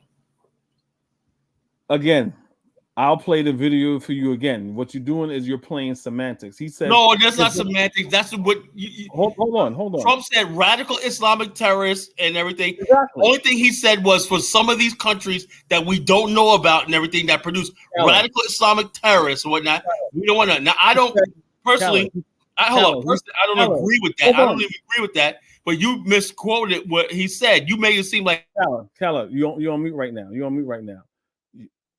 I didn't misquote. I replayed what Trump said. All I did was replay what Trump said. He said, where did he say Muslim? Hello. He said a radical. Come on, you're not Islamic terror. Say it. Muslim, and so Islam and Radical Muslim- Islamic bro, terrorists. bro, Don't you I'm understand talking. that there's Bro, I'm Muslims and there's jihadists? Bro, I'm talking. You keep cutting me off. You're on mute right now. I'm trying to respond to you. You're playing games. You're playing word games. That's like saying Christian and Christianity are two different things. We Yes, know, they is. Christian. If you understood anything, Bro. Christianity and when Christianity. you talk about two Muslim, different things. when you talk about Islam, the people that practice Islam, He are never Muslims. said Islam. He said radical Islamic terrorists. Exactly. Islam. Well, not every Islam. Muslim is a radical Islamic terrorist. He's True. talking about we gotta ban True. radical Islam. You got True. people that basically come here like the Boston bombers and the guy in New Jersey who are radical Islamic terrorists who got cards to come into the United States. They have no right to come here if you have this ideology. That's what he's talking about. Good. So you're right. You're absolutely right. I'm not going to fight you on it. He says radical. Oh, so what's that? So what's that? There's nothing else to argue about. Whoa. What you're trying to do is tie us. Okay, no, you're not going to overtalk me. You're not going to overtalk me. I'll let you talk, and you overtalking me. I'm letting you talk, and you overtalking me. You can't do that. I agree with you. He said radical Islamic terrorists, but he also said it's a Muslim ban. I'll play it all over again. You say I'm putting words. No, he never said a Muslim ban. That's what you guys, that's what CNN and all these other people were trying to twist it as a Muslim ban. You know, he never out of his mouth said we're gonna ban Muslims. I'll just play it again. He said radical Islamic terrorists. I heard him. You know what I'm saying? What do you listen to? He didn't say we're gonna ban Muslims. You playing word games. No, not word games. I'm saying, see, this is why you Islamic always lose. Terrorists. He said radical Islamic terrorists. And I agree. You just said hello. Let the video measures to keep radical Islamic terrorists. You hear that? New vetting measures to keep out Islamic terrorists. Continue, dump Trump. Out of the United States of America.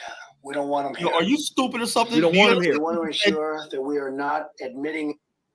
What Trump said? He said he doesn't want them here. He said radical Islamic. What did he say? Muslims. They got hard heads, hard ears.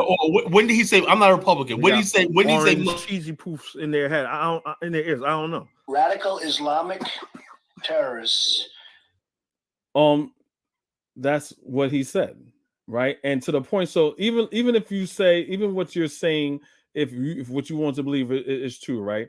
Isn't it true that once he put that bill that he's established right now for Islamic terrorists, wasn't that deemed unconstitutional? Yes or no? No. Okay, so United States, you have no right. Nobody has a right to come to the United States. No, Callum. That's not true. Tell me where it says that anybody has access to the United States. Hold on. This is his first executive order with the first Muslim ban. He said radical Islamic terrorists from Muslim countries and whatnot, from countries that don't practice what he said. He said he wanted to vet them, and he said it was permanent. He said, "Hello, that's not what I asked you. I asked you. You just said no. So what we're going to do? Bottom line is you're trying to twist it. Hello, why are you over talking me?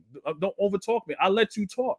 You got to keep muting because you're making because you're over talking me. I'm saying, but you're not making any sense though.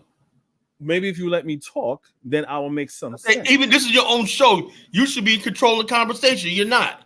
You know, okay, so I could just kick you out. Maybe that's what you're used to. Maybe you like being. Don't say that. Don't say you be just taking maybe you like being treated like a stepchild. I'm trying to show you grace. So everybody's gonna know that you got cooked by college justice. I took my time out of my Saturday to come on your dusty ass channel, and you guys you can't make any sense. You could leave. You could leave because you showing that you have no discipline. And I could kick you out. I could be weak like Brandon and weak like Dynas and kick you out, but your stupid ass is still here, right? Because I'm not like them. I'm better than you. Look, I'm better than you and them, right? So I'm going to respond to what you're saying, right? So you just said, correct me if I'm wrong, that Trump's first executive order was not. Congress did not disband it, and he didn't have to put another executive order. Is that what you're telling me? I'm telling you that he could ban whoever he wants from the country.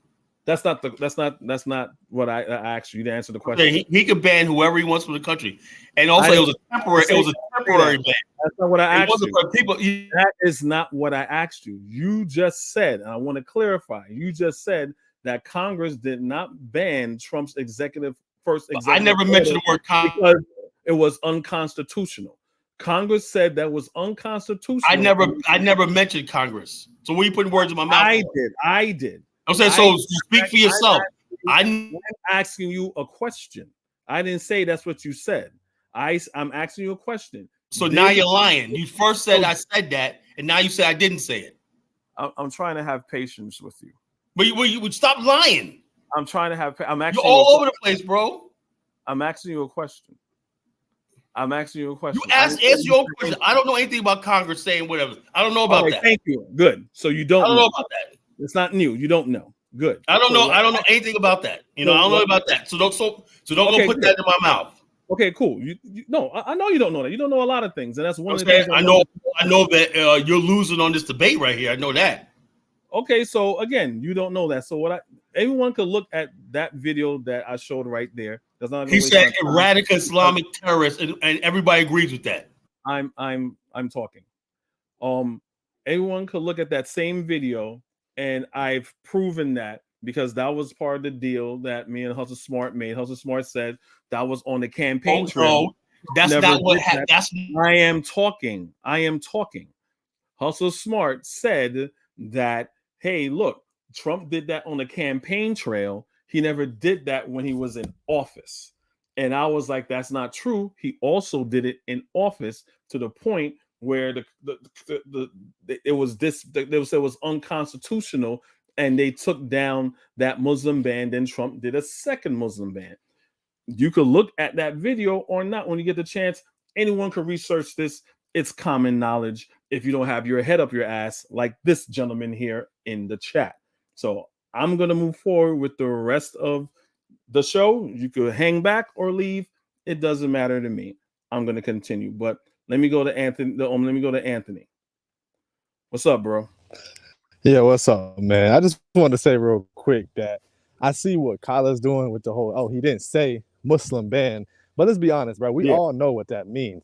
Like, if somebody says, okay, I want to ban radical Islamic terrorists, every country wants to ban that. But the fact that you got to announce that means that there's an underlying, intent there where it's not really that you're trying to get rid of Islamic terrorists, because every country does that automatically. You're trying to basically prevent Muslims from coming over here under the guise of they might be Islamic terrorists just because they're Muslim. But Kofi's not smart enough to frame it like that. Good. So now I'm down on Trump. So again, you're not smart enough to frame it like that.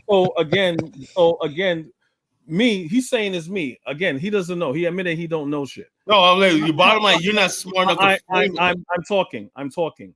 So Congress said it was Congress said it was unconstitutional because it was a Muslim ban. He could have said he could have framed. Me and you, Anthony, saying the same thing. He could have said we are going to ban extremist terrorists from these countries.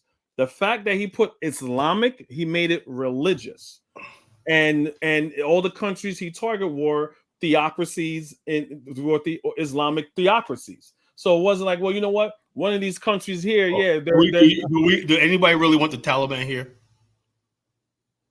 Okay, you could make up arguments later that no one is talking about, but right now, no.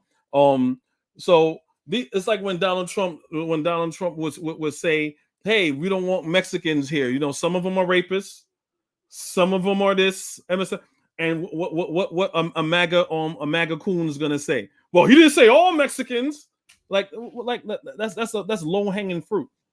Okay, let's move past it. Let me ask you a couple of questions, right? A couple of questions. Let me ask you a couple. You're the host, but let me ask you a couple of questions, right? Go ahead. It's obvious that, like I said, there's a thing about the Pan-African. I listened to your debate with Brandon, and I disagree with Brandon on a lot of stuff, right?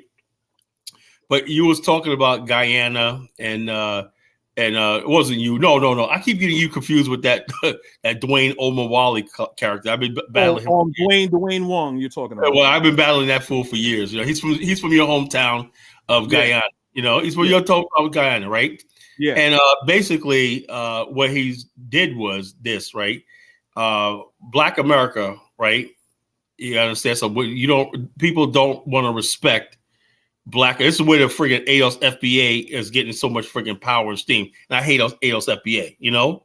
I really despise that shit, you know? But here's where they make a point, right? Here's where they have some legitimacy, right? On one hand, right, you want to say that, okay, let's talk about Pan-Africanism and everything like that, right? And then on the other hand, what you have to do is Black people in America have to go along with anything that you guys say in your particular country, even if it goes against what we believe in America or whatever like that. It puts us in a situation where we got to oppose the United States, the country we live in, you know, for you guys. And you guys will never do the same thing for us.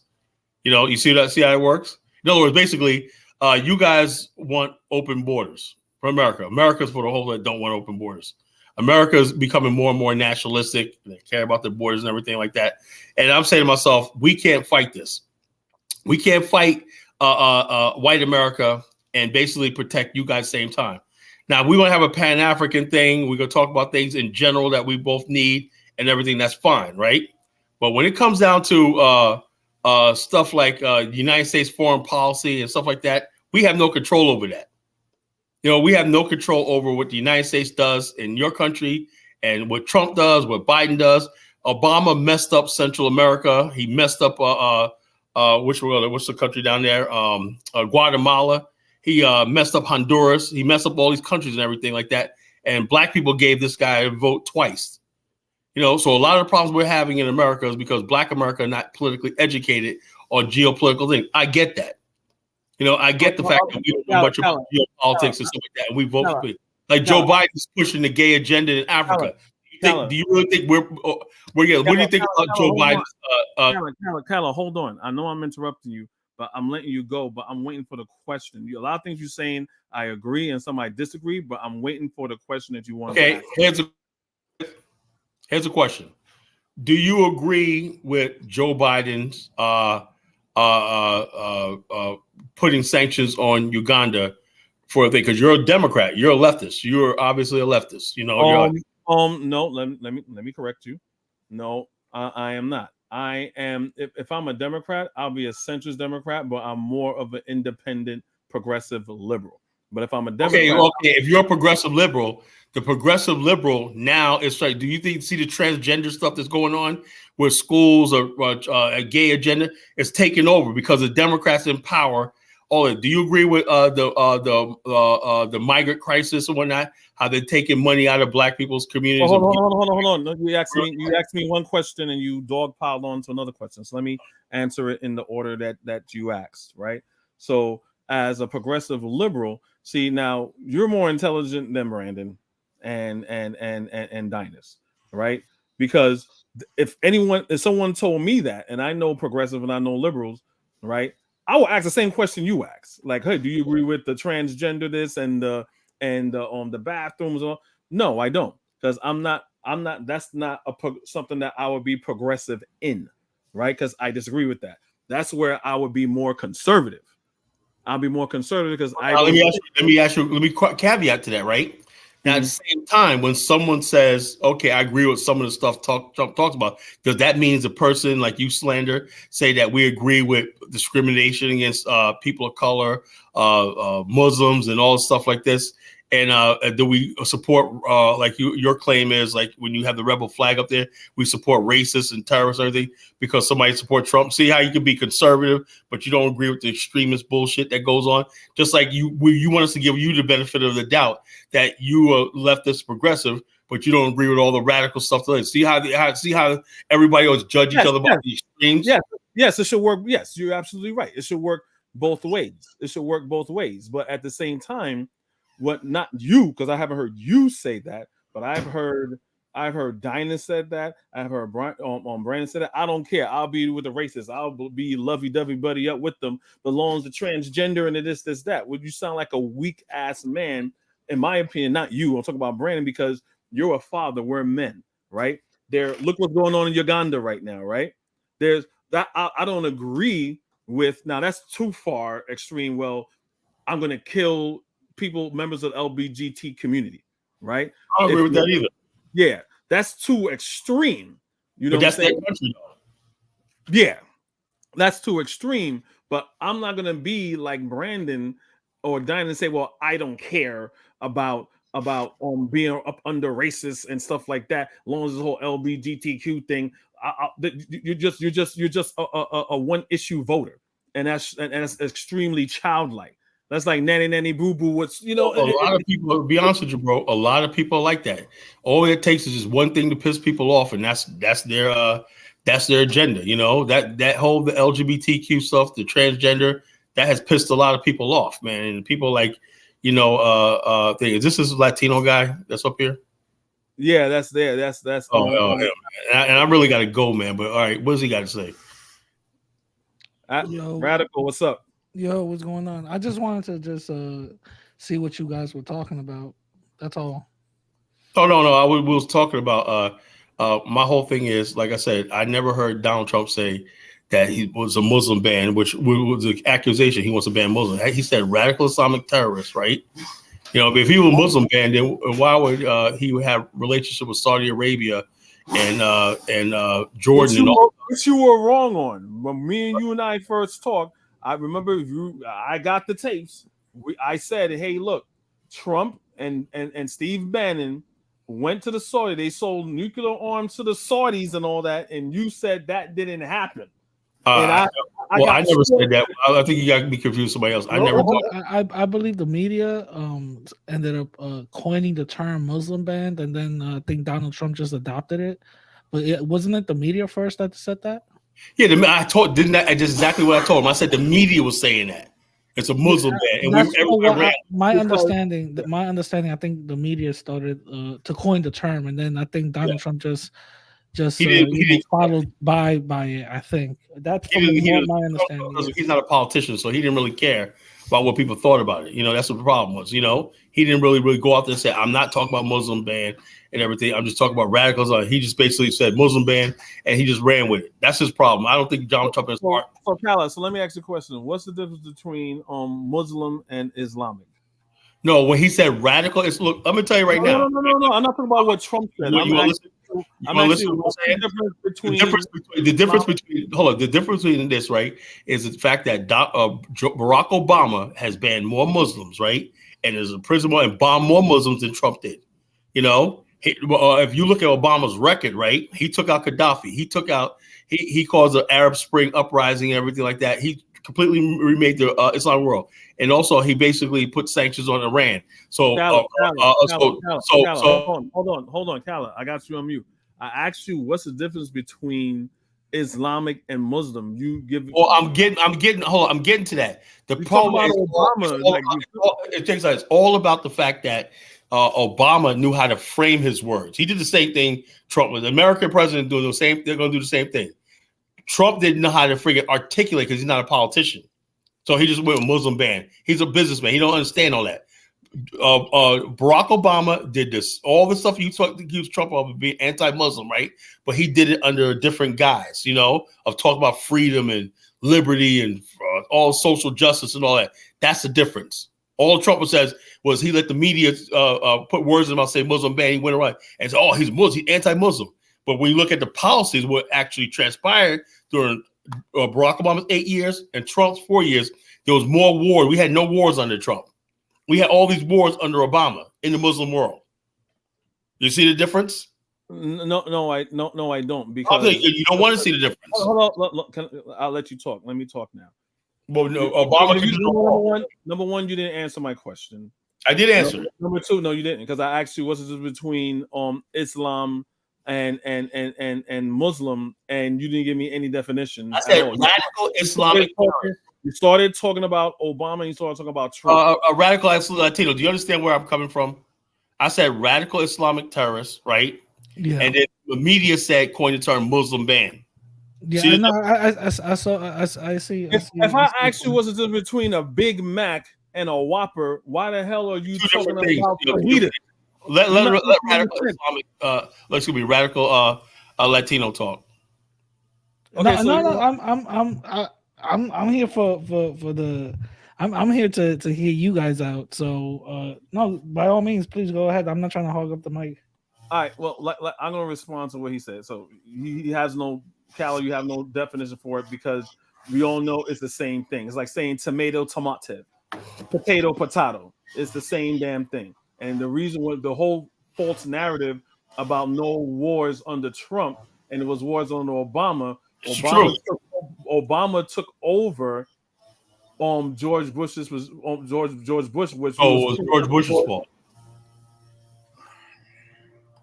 It wasn't Obama's fault, George Bush. And I don't even like George Bush. Another lie. Can I please talk without being interrupted? Good. 9/11 happened under George Bush, a Republican president, right? Who said they had weapons of mass destruction in Iraq to get Saddam Hussein. So that happened. Then Obama became president and took on the war that President Bush falsely started with Dick Cheney. No kidding. So you lied and said that didn't happen. Like, when did I say that didn't happen? Anyway, so what are you talking about? You just see how you changed it. When did I say that didn't happen? I'm talking. Moving forward, there was no wars under Trump, right? But were there almost a war under Trump? Yes, when he killed the general, forgot his name, Soleimani, I believe, and there was people thought it was going to be World War III. But thank God that didn't happen, right? That's the truth of everything in its totality. What I want to do, I want to get back to the I don't mind, talking to you guys or whatever, but I really want to continue the show of what I was going to do, and you guys can hang back or whatever. But I kind of want to just continue the show. Anyway, I gotta go, man. No good talking to you. I'll talk to y'all later. Kala, I appreciate you anyway. That's Cal Jones. He had to go. I appreciate him anyway. You know what I'm saying? It's cool. You know what I'm saying? We don't have to agree all the time. We could either disagree, but I'm just saying, just be cordial. You know what I'm saying? Just be cordial and try to be honest. That didn't go as bad as I thought it was gonna go. So let me get back to my place, man. So hold on.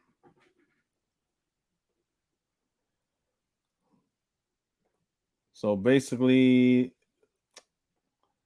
we're pretty much here right now. So basically, Brandon was everyone saying he was again being out of pocket because I checkmated him. You know what I'm saying? And every time you checkmate him, he starts insulting, and everyone's saying like, "Hey, okay." Every time someone don't agree with you, you start insulting them. You gotta give me the context. You gotta give me the context. Like what did you check him on? Like, so what happened was real quick was that there was like about 2 weeks ago we were talking about socialism. With him is black and white. He likes trying to he has a try to fit things in a square peg. If it don't fit in a square peg, it's wrong, right? So I pretty much told him, he said socialism is bad across the board, right? Because he has Fox News, OAN, Newsmax, MAGA talking points. He'll never give you definitions. As a matter of fact, I'm going to do that right now. He never gives you definitions. So what happened, basically, I was like, you can't say socialism is bad because Social Security is a form of socialism, right? The fire department, the police department, the water department, all that are social programs that everyone that pays into either through taxes or the government taking it from you in order to make sure society runs well, right? And when I gave him that nuance, then he started like sidestepping and saying, maybe if technically you are right. Those are social programs like welfare, Section 8, even social programming for college. Those are forms of socialism. You are correct. Yeah, so he got upset. So he's like, well, the hell with all that, saying, well, the hell with the FBI, because he's a MAGA clown. He's a MAGA moron. You know what I'm saying? They don't like FBI no more because they won't let Donald Trump steal secret documents to sell Russians and shit like that. He's a puppet. He's a puppet. He's not a free thinker. You know what I'm saying? Like anyway. So what I was going to show you right here. So basically, that's what happened. And then he started saying, once I made that comparison, then he started trying to say, well, oh, I'm fear mongering. I'm like, fear mongering, like how am I fear mongering if I'm just put up your definition against my definition, right? So Yeah, right, and a lot of people tend to forget the back in Germany during the beginning of World War II, the Nazis were considered the socialist party, right? So yeah, I'm they, glad you mentioned that. And yeah, he said something like that, which is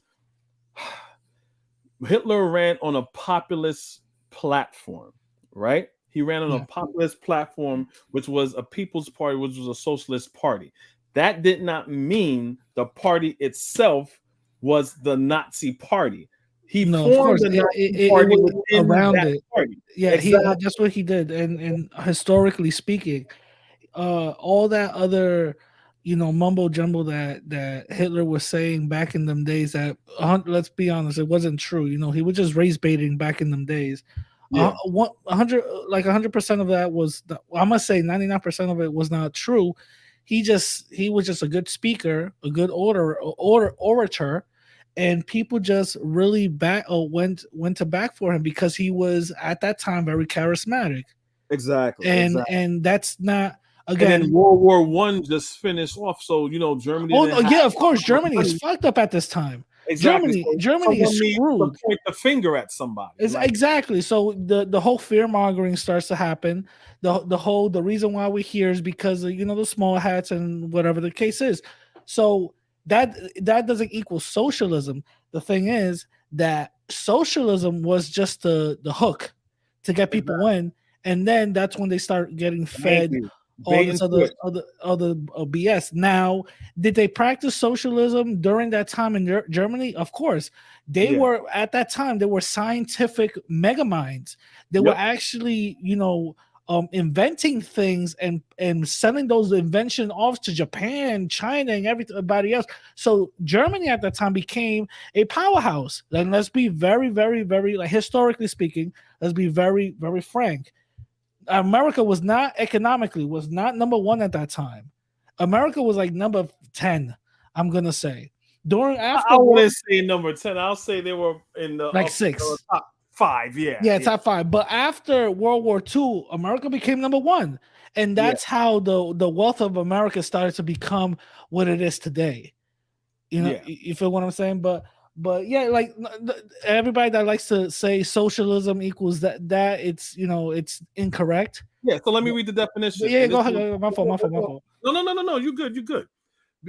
Brandon always like that's how I know he's being disingenuous. When he knows he's right about something, he'll give you his opinion and he'll come with some receipts, right? He'll talk about socialism and he'll talk off the cuff because he heard what Laura Ingraham says, what Fox News says, on what Elon Musk says, what DeSantis says. This is what socialism is: a political and economic theory of social organization which advocates that the means of production, distribution, and exchange should be owned or regularly by the community as a whole. The community. The synonym that always comes up is community, people, right? Because it's supposed to benefit those people. Policies practiced based on political and economic theory of socialism, right? And when he says he's a conservative, right? This again, like I told Callus, certain things you could be conservative about, but these guys are like 1-2 dimensional thinkers, right? Yeah. Like I could be. So he says, "Oh, so you means you agree?" And I gave him credit for. I was like, "See, you're smarter than Brandon and Dinus because." I said, I'm a progressive, I'm a liberal. He said, well, do you agree with this liberal agenda with the transgender and the bathrooms? And if you're born a man, you could just, if you're boy, you could say you're born a girl. Do you agree with that? I said, no. Okay, then he backed off, right? That's intelligence. Then he says, well, you got to give me the same grace. It's because I'm a Republican doesn't mean I agree with racists. Like, you're absolutely right. I can't just say you have extremists on both sides. You have the on the right, you have the over racist, keep the put the wall up. I don't want no black folks here type of individuals. And on Yeah. the left side, you have everybody's as a woman, a man shaving their half of their head and dyeing it green. You know, Yeah. so I get it. There's extremists on both sides, and it's very disingenuous to Paint point everybody the same thing. yeah to say, oh, so if you're on the left, that means you like kissing babies and having pedophiles over. You know what I'm saying? But So that's the hypocritical thing. But yeah. see, and I told on Cal, I was like, see, unlike you, Brandon and Diane will say, I'm okay with the racists. They're one issue voters. I'm okay with the racists as long as the white man could, as long as the Republicans could hate on the gay people and don't do the transgender stuff like that. And I'm like, that's sad. Number one, as a man, that's sad. But I got children, so be a fucking father. Don't be on YouTube 4 times a day, and teach your kids or talk to your kids and go to PTA meetings. Do that. But there's gay people everywhere. That's why I brought up the situation in Uganda. There's gay people everywhere. So what you're gonna do? Brandon's gonna go to Kenya. I'm pretty sure there's gay people in Kenya and say, "Oh, gross! You need to go to America. You're a liberal," and he's gonna hate on them too. You see what I'm saying? I see the disconnect. I see what you mean. It makes no sense. But I see what you mean. But you say, when he say I hate black people, but you say it's okay for you to be up under people who hate black people so they can fight gay people. How does that make sense? No, I feel you.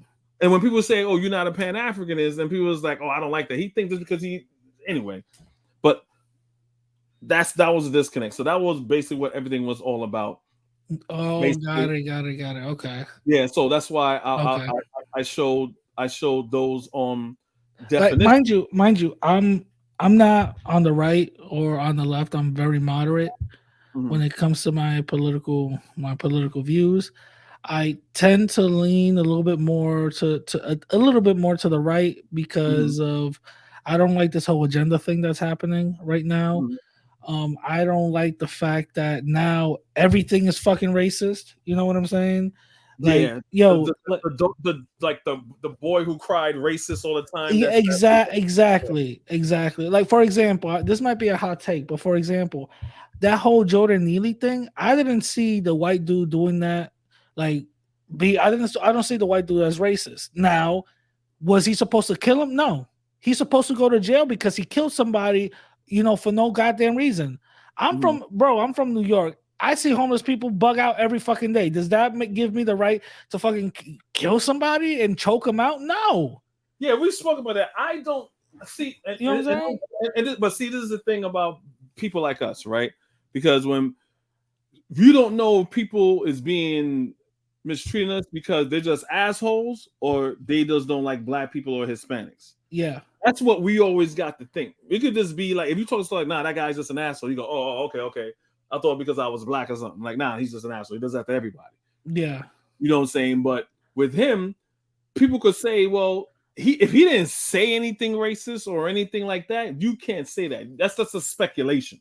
Yeah, exactly. You can't say, oh, well, if it was a white dude, he would have been like, hey, man, keep it moving. You don't know that. Exactly. The only thing I'm going to say is I'm going to use my common sense, right? Based on that video, not only is Neely getting choked out, but you got other people restraining Neely as well. That tells me either Neely was the aggressor or he was putting himself in a position where he was threatening people and people just had to take action.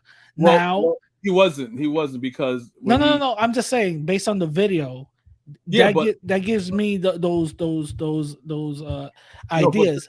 But his defense lawyer even said, they asked him the question. They said, and other witnesses said, did he put hands on you or threaten to hurt you?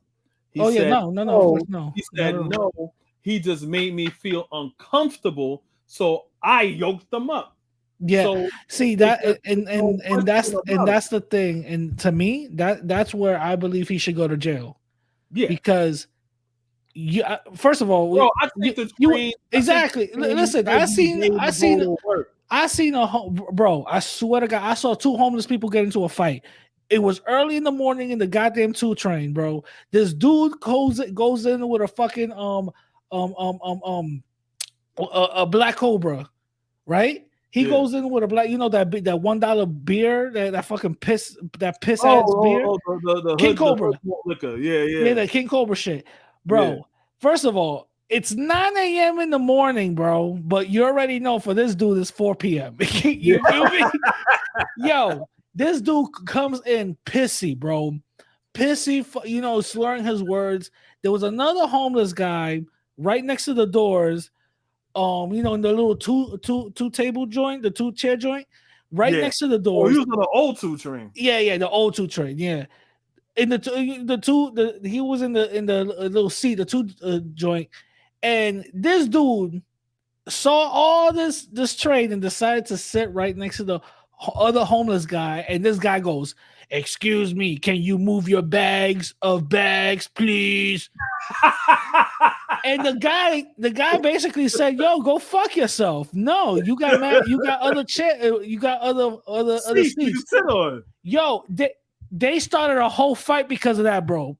They started a whole homeless. This guy ended up throwing his King Cobra at the guy. The guy started hitting him with the bat. Bro, it started the whole thing. Now, again, if I came out of nowhere and started choking them out, am I right for that? No. You know what everybody ended up doing? Once it went from was it 149th Grand Concourse? When it went to the next stop, everybody just got up and went to the next car. That's it. Oh, the next stop was the concourse or the Grand Concourse? It was a concourse, 149 Grand Concourse. Okay. Yo, everybody did was get up. I mean, that's it. The same thing, exactly. The same thing happened to me. There was, how they got people on the train. It's like a program they got like sandwiches and they give sandwiches to people. Yeah. I was going to work on Thursday. 2 people. Crazy guy came on there first. I don't know. He just started like going in a bag. Like he wasn't homeless, but I think he had mental issues. And he was like, "Sir, they gotta make their announcement. Hey, we're going to New York trains, feeding the homeless, blah, blah, blah. Give us your pennies or whatever, the speech or whatever, right?" And he started saying, "You ain't trying to give nobody shit. I came up there, I was hungry." And there was like a whole big fight. Started calling her B. Before this dude was on the train calling people brother, I like your family, and this is that. After that, he calling her a lying bitch, this, that, blah, blah, blah. He was like aggressive, and it was some other dude with her. And I'm thinking like, yo, I don't know if he's gonna back for Shorty if he start going in her face. I don't know. Yeah. Like, but no one's gonna intervene. No one jumped on the dudes like, "What you doing?" Yo, how many times we ignore the homeless people asking for fucking change barefoot? How many times? Like, all the time. Exactly, mad times. Now you mean to tell me you got so fucking, my bad, and I mean to cursing your joint. You got so scared that you had to choke someone out. Again, I don't see that as racism. I see this dude cowardness. Yeah, exactly. You mean to tell? First of all, ex-military. You that means you got trained by the best, bro. You ain't no dummy. You know when to stop choking somebody, and you know different 101 ways how to restrain somebody. You telling me that the chokehold was the only way that you could restrain? Nah, get out of here with that. Again, I don't see that dude as the Penny guy. I don't see him as racist. But what he did was as an asshole. Yeah, that's what I do. That's what I see him. I see him as an ass. But when I was on Twitter, he's not he's not racist. What you mean? What you mean? So what he did was okay. I said, yo, did you read the tweet? I said he wasn't supposed to kill him, but I don't see the white dude as racist. Yeah. Let me get back. My fault. Go ahead. Let me get back to this. So basically, just to piggyback on that, so because I'm glad you did remind me. So I'm showing you guys what socialism and conservatism is. And when Dwayne Wong went on there, and I went on there, and other people went in there, Professor Lumumba, and all people say you cannot be a Pan-African and be an American conservative.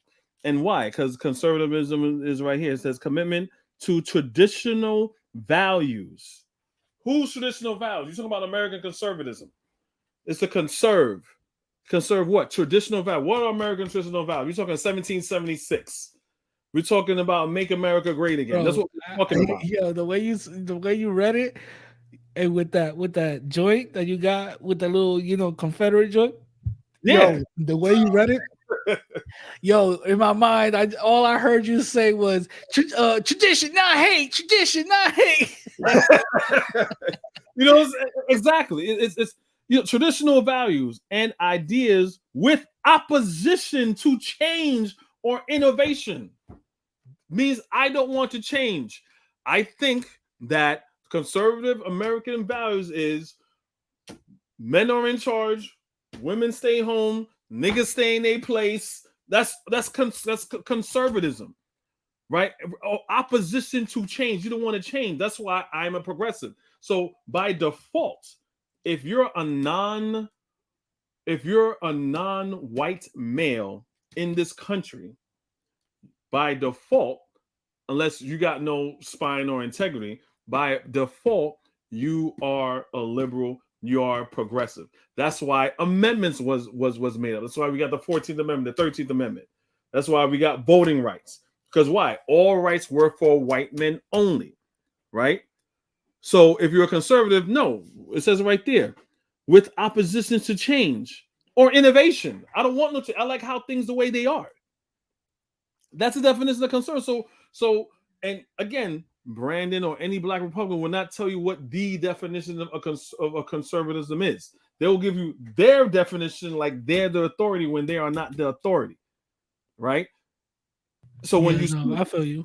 When you see the two, that's how the two can't work, and that's why when we were here last time, I did the whole thing about Dwayne Wong. That's why he started screaming, "Freaking socialist! He's a socialist!" So I'm like, well, yo, what's wrong with you? Then at the same time, I'm gonna get to it. Brandon said he voted for Bernie Sanders, and we all know the Democratic Party didn't like Bernie Sanders because he was a socialist, but he picked Bernie Sanders over Hillary Clinton, which most people in the Democratic Party did. But if Brandon hates socialism so bad, why would he vote for Bernie Sanders if Bernie Sanders is a socialist? Total hypocrite. I am consistent. You vote for Joe Biden, okay? What does that mean? What does that? Yeah, exactly. Yeah, I don't mean why you vote for Joe Biden. I'll tell you why I voted for Joe Biden. They think the same reason why I voted for Joe Biden is the same reason why they vote for Donald Trump. They think Donald Trump is the save all. We are going to save Black people. So they think if I vote for Joe Biden, I think, Joe Biden's going to save all Black people. I'm gonna keep it 1,000. I'm gonna keep it 1,000, bro. I didn't vote for nobody. I didn't vote when the only person I ever voted for, and that was twice. No, but I'm lying already. Two people I voted for. I voted for Obama, right? His first term. And then I voted for Obama again his second term. You feel me? And then before I moved out of the Bronx, I voted for AOC. Okay. And you want to know my dumbass reason for voting for AOC? What? Because she said, it's time to tackle white supremacy. I'm like, oh, hell yeah, that's it. She got my vote. You know what I mean? Yeah, you were too quick with it. I was too quick. And then when I saw her win and she did her little speech and her husband right next to her, I was like, wait, hold up. What is up with this, Yakubian? What's going on? Exactly. She tackling white cock in the bedroom. That's what she meant by tackling. And then I started to see that she ain't really do nothing to tackle white. Actually, she hasn't really done anything not like she's more like I don't hate her and I don't like her. She's the dun to me. Like, but I'm not looking at her to fight any real cause for us really. When it's come to like LGBTQ and little things like that, it's like I see you there and I don't care. You know what I'm saying? But so let me get back to this because real quick. You sat up here and told a bold-faced lie. So sometimes you need people to attack. No, bro. I'm not attacking nobody. Right, Hustle smart. Did you listen to me let Kofi talk? Also, radical. For those who just came here, what happened was that I was letting him talk. I have no problem. We disagreed. The thing is, again, he said that I'm fear mongering people when all I did was did a comparison to what he's saying. Well, we don't need social programs, and he said if everyone would just put their money together, we could have our own fire department. And I was like, that makes no sense. And then he says, I'm fear mongering. I was like, how's that fear mongering? Isn't that a social program by definition? It is, but he's trying to say that, well, I'm fear mongering, saying that we need the government, we don't need the government. And so he said 200. He said 250 people, 250 houses, right? That's more than a square mile. Come together and buy their own privatized fire department. My whole thing is, who says those 250 people are able to afford that, whatever the payment is? One, but let's say they're able to afford it, right? Let's take it further, right? You get the fire trucks if you're able to get that. We're talking about the fire department is a 24/7 job. They're working through Christmas, Thanksgiving, hail, sleet, snow. Exactly. You have to pay 250 houses. You have to pay salary. So 250 people is doing this. Let's say 50 people say, yo, I ain't got it for the next 2 months. Now what? Now I got it. Now the 200 people. Well, to be completely honest, that type of structure actually, historically speaking, happened back in them days. Yeah, it did. Yeah, so that type of structure was invented. That type of structure did exist. They, I think, they actually tested that out in the North, all throughout the South, where in wealthy communities you have to not only pay insurance, but part of the fire department. Hold on, put a pin in that. In wealthy communities, exactly. Not everybody is wealthy. Exactly, in wealthy communities. So these communities, with only paying not only insurance, but they also paying the local fire department. So when other people's houses were getting burned down, and the fire department was like, "Yeah, that's cool," because they didn't pay. You know what I'm saying? But then what happened is that, and this is how fires work. If let's say one block they paying everything down, right? Again, the governor, the mayor, everyone is rolling the town, right? So one block doesn't get burned, but the rest of the block and the town should get burnt down because they don't have a private fire department. No, it doesn't. It doesn't make any sense. No, you're right. Anything with private security. If I got private security and people know I got private security, like you know what I'm saying? You know what I'm saying? Get anybody but black people. I got private security. You know, like, why I'm gonna try to break in your house when I can go into the next couple of houses that don't got private security and everyone gets robbed. It's anarchy, there's rape, robbery, muggery, murder. And so you think the mayor of the town is gonna sit back? Well, it's okay. You're not gonna have a town left. You're gonna have just certain individual people that are safe. Yeah, it does not work. And when I put that analogy, he says, I'm telling black people can't do anything and black people need the government. I said, I didn't say that. And that's why I said I didn't say. You lying saying I'm trying to fearmonger. I'm putting your analogy to the test. Your analogy doesn't work in real life. Yeah. So let me get back to it. So here's another one. Just pushing it further. When I made another point, because he kicked me off 3 times. 3 times. He did. He always says. That's why I'm not gonna lie. Like, I do agree with some of the things that Brandon says. Some of the things I don't. You know what I mean? But just because you disagree, you don't have to kick people off. Yo, like, if they're not disrespecting you, then don't kick them off. You know? Yeah, no, he said I was disrespecting because I was cutting him off. He thinks that he's supposed to curse, tell me I ain't this. Oh, okay. I ain't that, and I'm supposed to sit there. Like, bro, I'm 6'4". He's like 5'10". No way you talking shit like that to me. Yeah. If we're in our face, I don't care how small you are. I'm from Brooklyn. I'm from Queens. We sleep on nobody. You know what I'm saying? You could be the shortest dude, son. Like yo, you from Brooklyn? Yo, y'all be robbing people driving BMX bikes. Like, goddamn.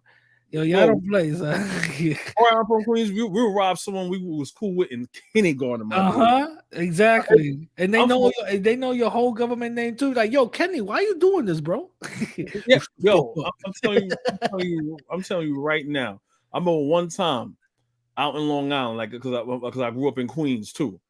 They had this dude. I don't know what's wrong with dude. It was around Christmas shopping. This dude must have been like 5'4". He's cursing everybody out.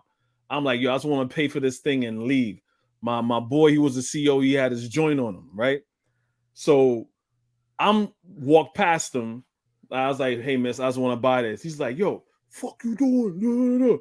Fucking pussy smack shit out of you right now. What the fuck? This bitch gonna take care of my shit. I'm 6'4", bro.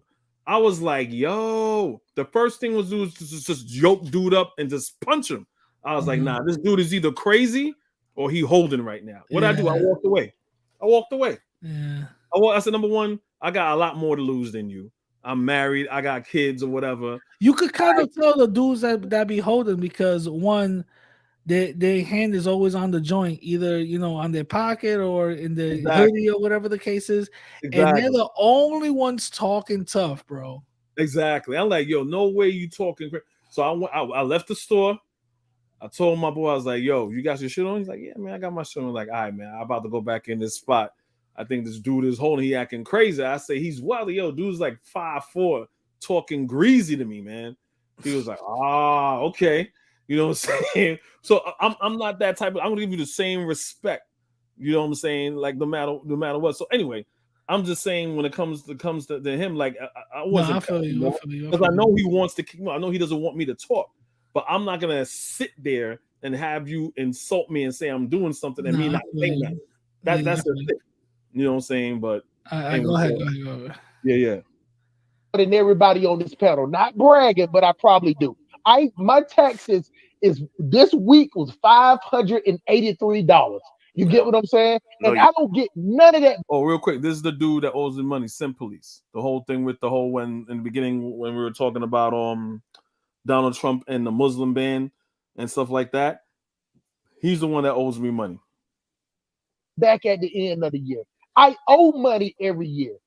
So the thing about it is people like me, you get what I'm saying, that they take out that much money. I got to produce some type of $10 million business so some type of way I can stop paying taxes. See, that's how the small business people get ate up in this because we don't get none of it back. And see, he's gonna say I have a single point because everyone is saying like I had a point. You know what I'm saying? And so again, as always, every time he's proven wrong, he gets in his feelings and he just lashes out. Just stick to the topic at hand. Why you have to make it personal? I don't run the government. You don't run the government.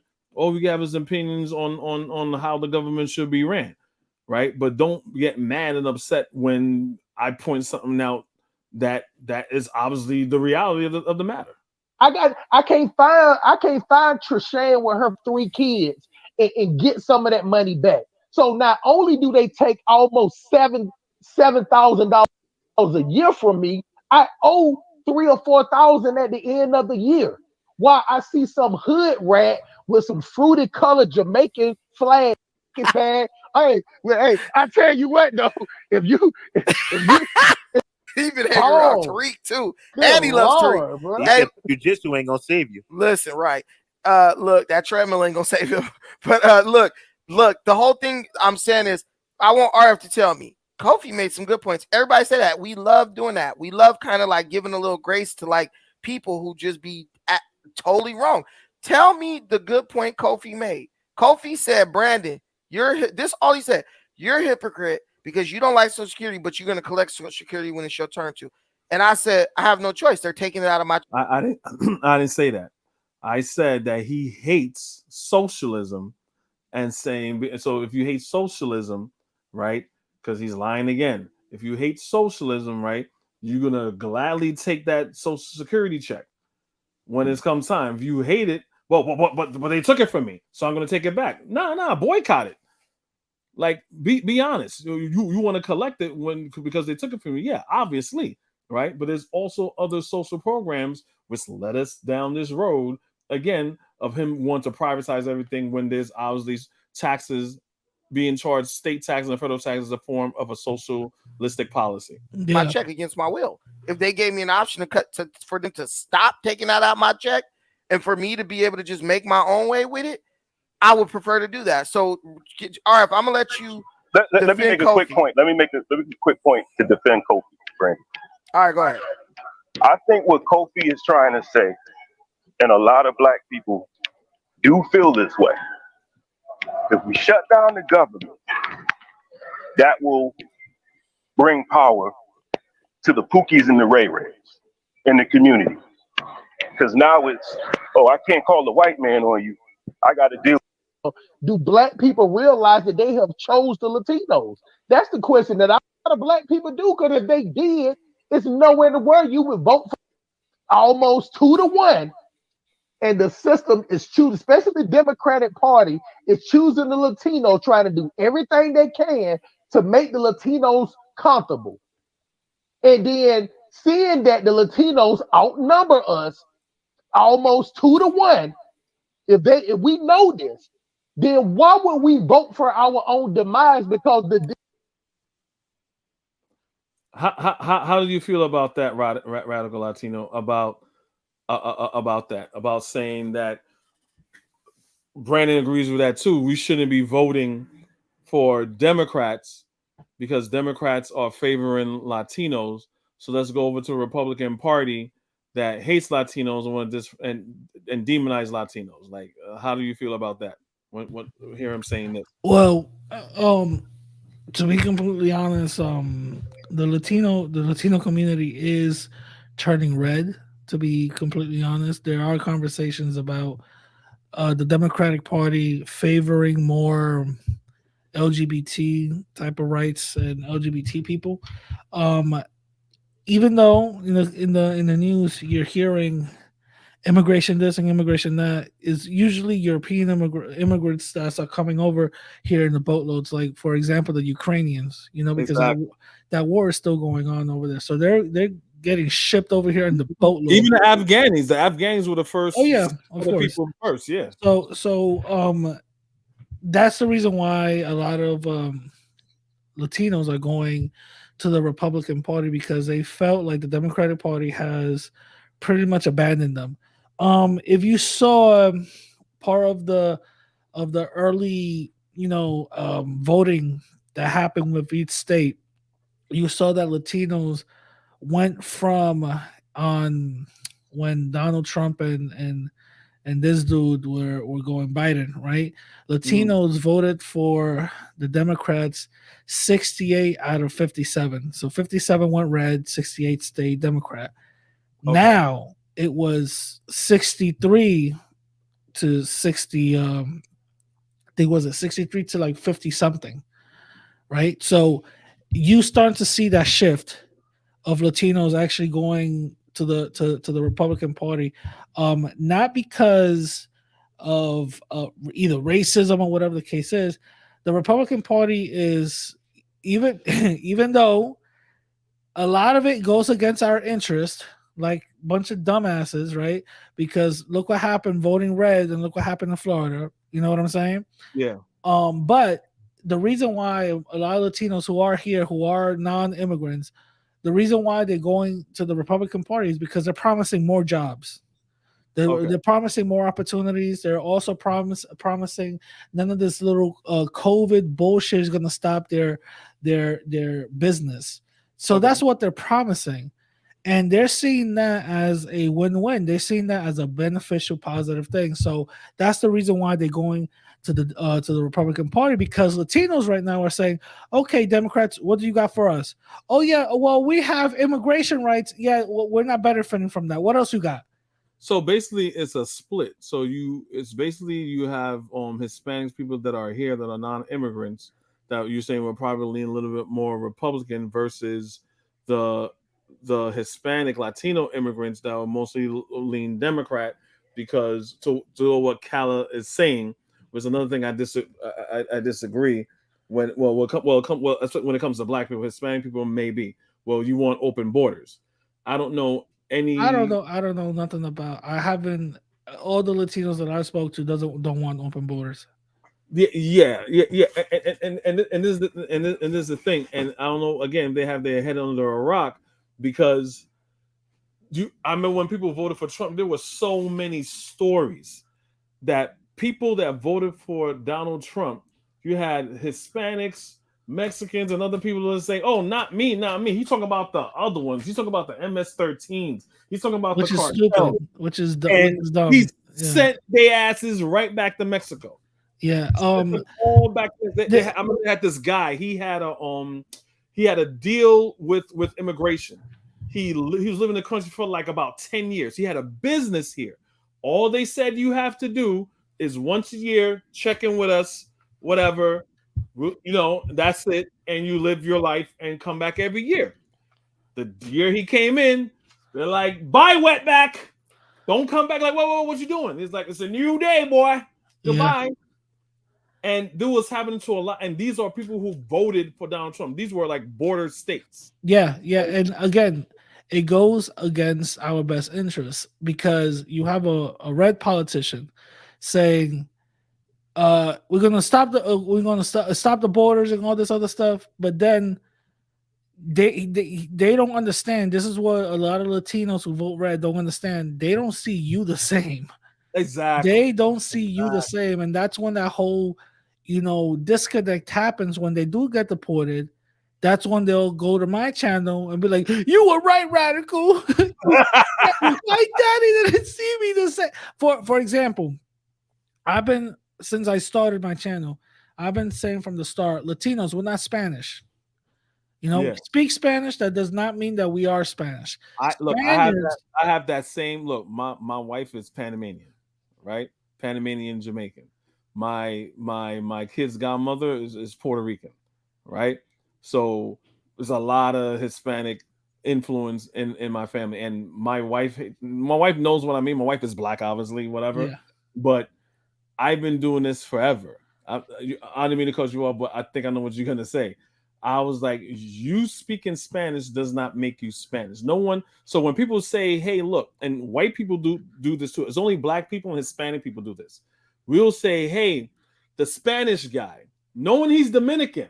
Yeah. Right? Yeah. Well, if you know that guy is Haitian, we don't say, "Oh, the French guy." We don't do that. Yeah. We say, "Oh, the Haitian guy." You don't say the French guy. Yeah. Right. Yeah. Working in corporate America, people were like, "Okay, Diana, what is Diana? She's Puerto Rican, she's Dominican, she's Honduran," and white people will not say the Spanish person. I've seen it. They will not say the Spanish person. It's like, the Hispanic Latino, I forgot her name, Diana. What they would, because only we play that game. But go. You were gonna say when the people come to your channel, you say you're not. They're not. You tell them you're not. Yeah. Spanish. So I let them know, like, you're not Spaniards. Spaniards even look at you as other. They see you as a inbred cousin. Yes, that's how they see us. They even have fucked up words for us, like dirty blood, dirty mixed. Really? Yeah. Oh yeah, you didn't know that? See, this is the thing. A lot of people don't know this. They have fucked up words for us, like dirty blood. So what makes our blood dirty? You know what I'm saying? That's really with black and Taino, the indigenous and black that we have. So the thing is that we have to understand that when it comes to like the Republican Party, right? Because we got to be honest, the Republican Party is not the Republican Party in our homelands. That's the reason why a lot of Latinos like to vote Republican for the most part, because in our homelands, exactly in our homelands, there's a different field to conservatism, because conservatism actually does mean I see you as you. When Latinos come here and say, "Oh yeah, I'm conservative too," and then you become the conservative person that needs to mow the lawn and never go inside the conservative White House, then you start wondering why. Oh, What's how come going they don't on? see me the same? Oh no! You hit the nail on the head, and I was gonna say that later. It works. So if you go to Saudi Arabia right now, we would not be conservative. No, we I'm wouldn't. not a We Muslim. wouldn't. Yeah, I no, don't. we wouldn't. I think it's okay for women to drive, right? You'll be more of a liberal. You won't Yeah. be a conservative. If I was to go to Africa right now, for the most part, I'll probably be conservative because I'm African and I agree with most African customs. But Yeah. if I was going to Uganda right now, I was like, yo, I'm hella conservative except for that killing gay people shit. You know what I'm saying? Yeah. Then they'll say, "Oh, no, You don't want to step on Chichi Man. You know what I mean? Well, watch you boy here, so Exactly. So that's the thing that Brandon, I think he chooses not to get, and black conservatives choose not to get. They say because they think and he said one time verbatim was like, "Well, conservative has nothing to do with race." Okay, then it doesn't. And also, no. In America, it does.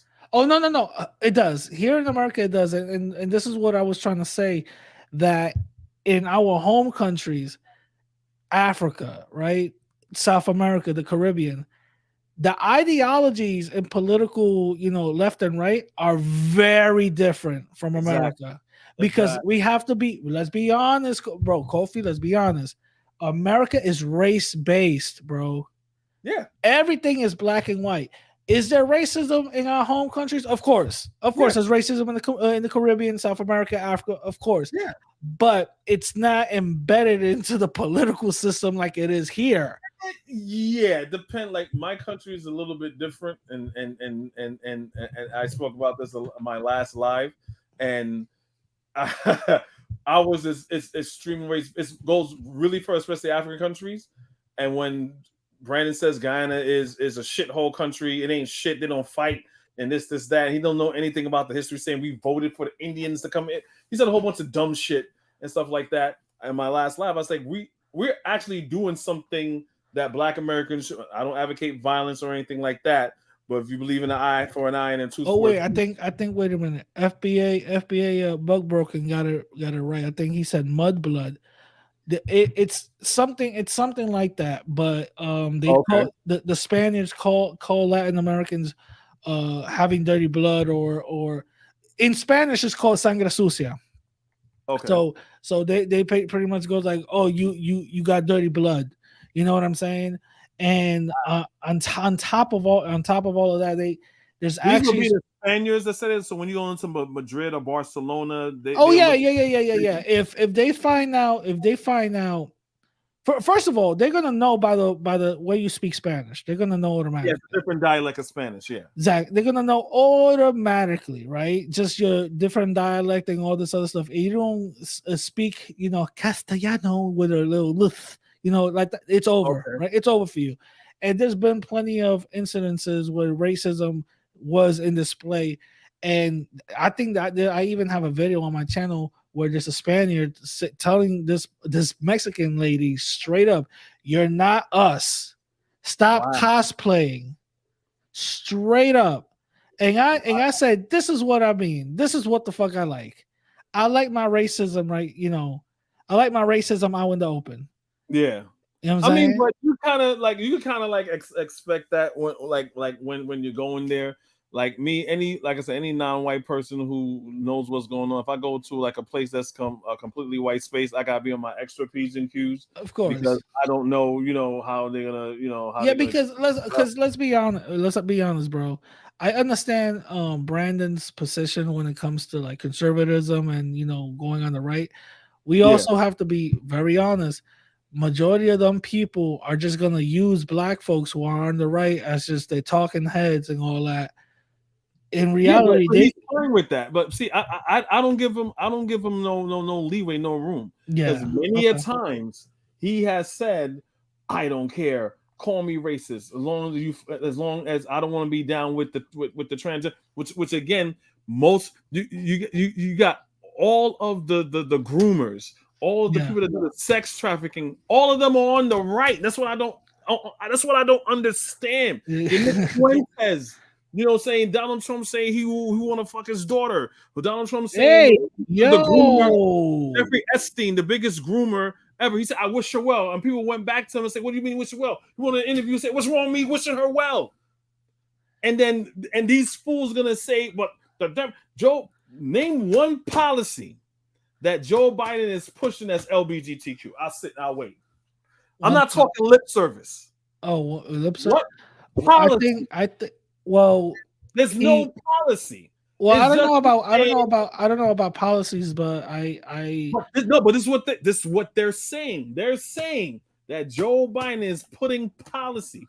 He's the federal policy to promote LGBTQ, and I'm like, okay, where is this policy? I don't know about to promote. I don't know about that, but I know there's some policies and monies being given to certain states for LGBT. Okay, good. On a state level. Yes. Why is Joe Biden getting the federally? That's what's being done. Policy wise, I don't know unless I have to Google it. You know what I mean? Please do.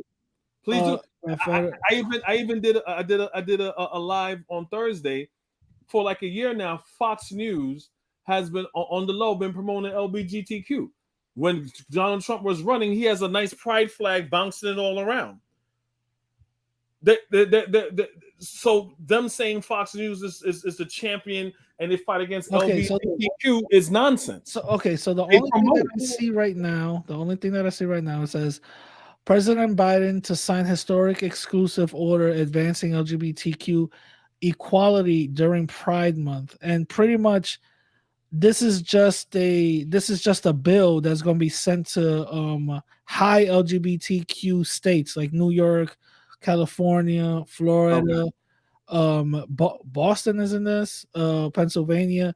It's just to give them money, and this money is going to go for housing discrimination legislation,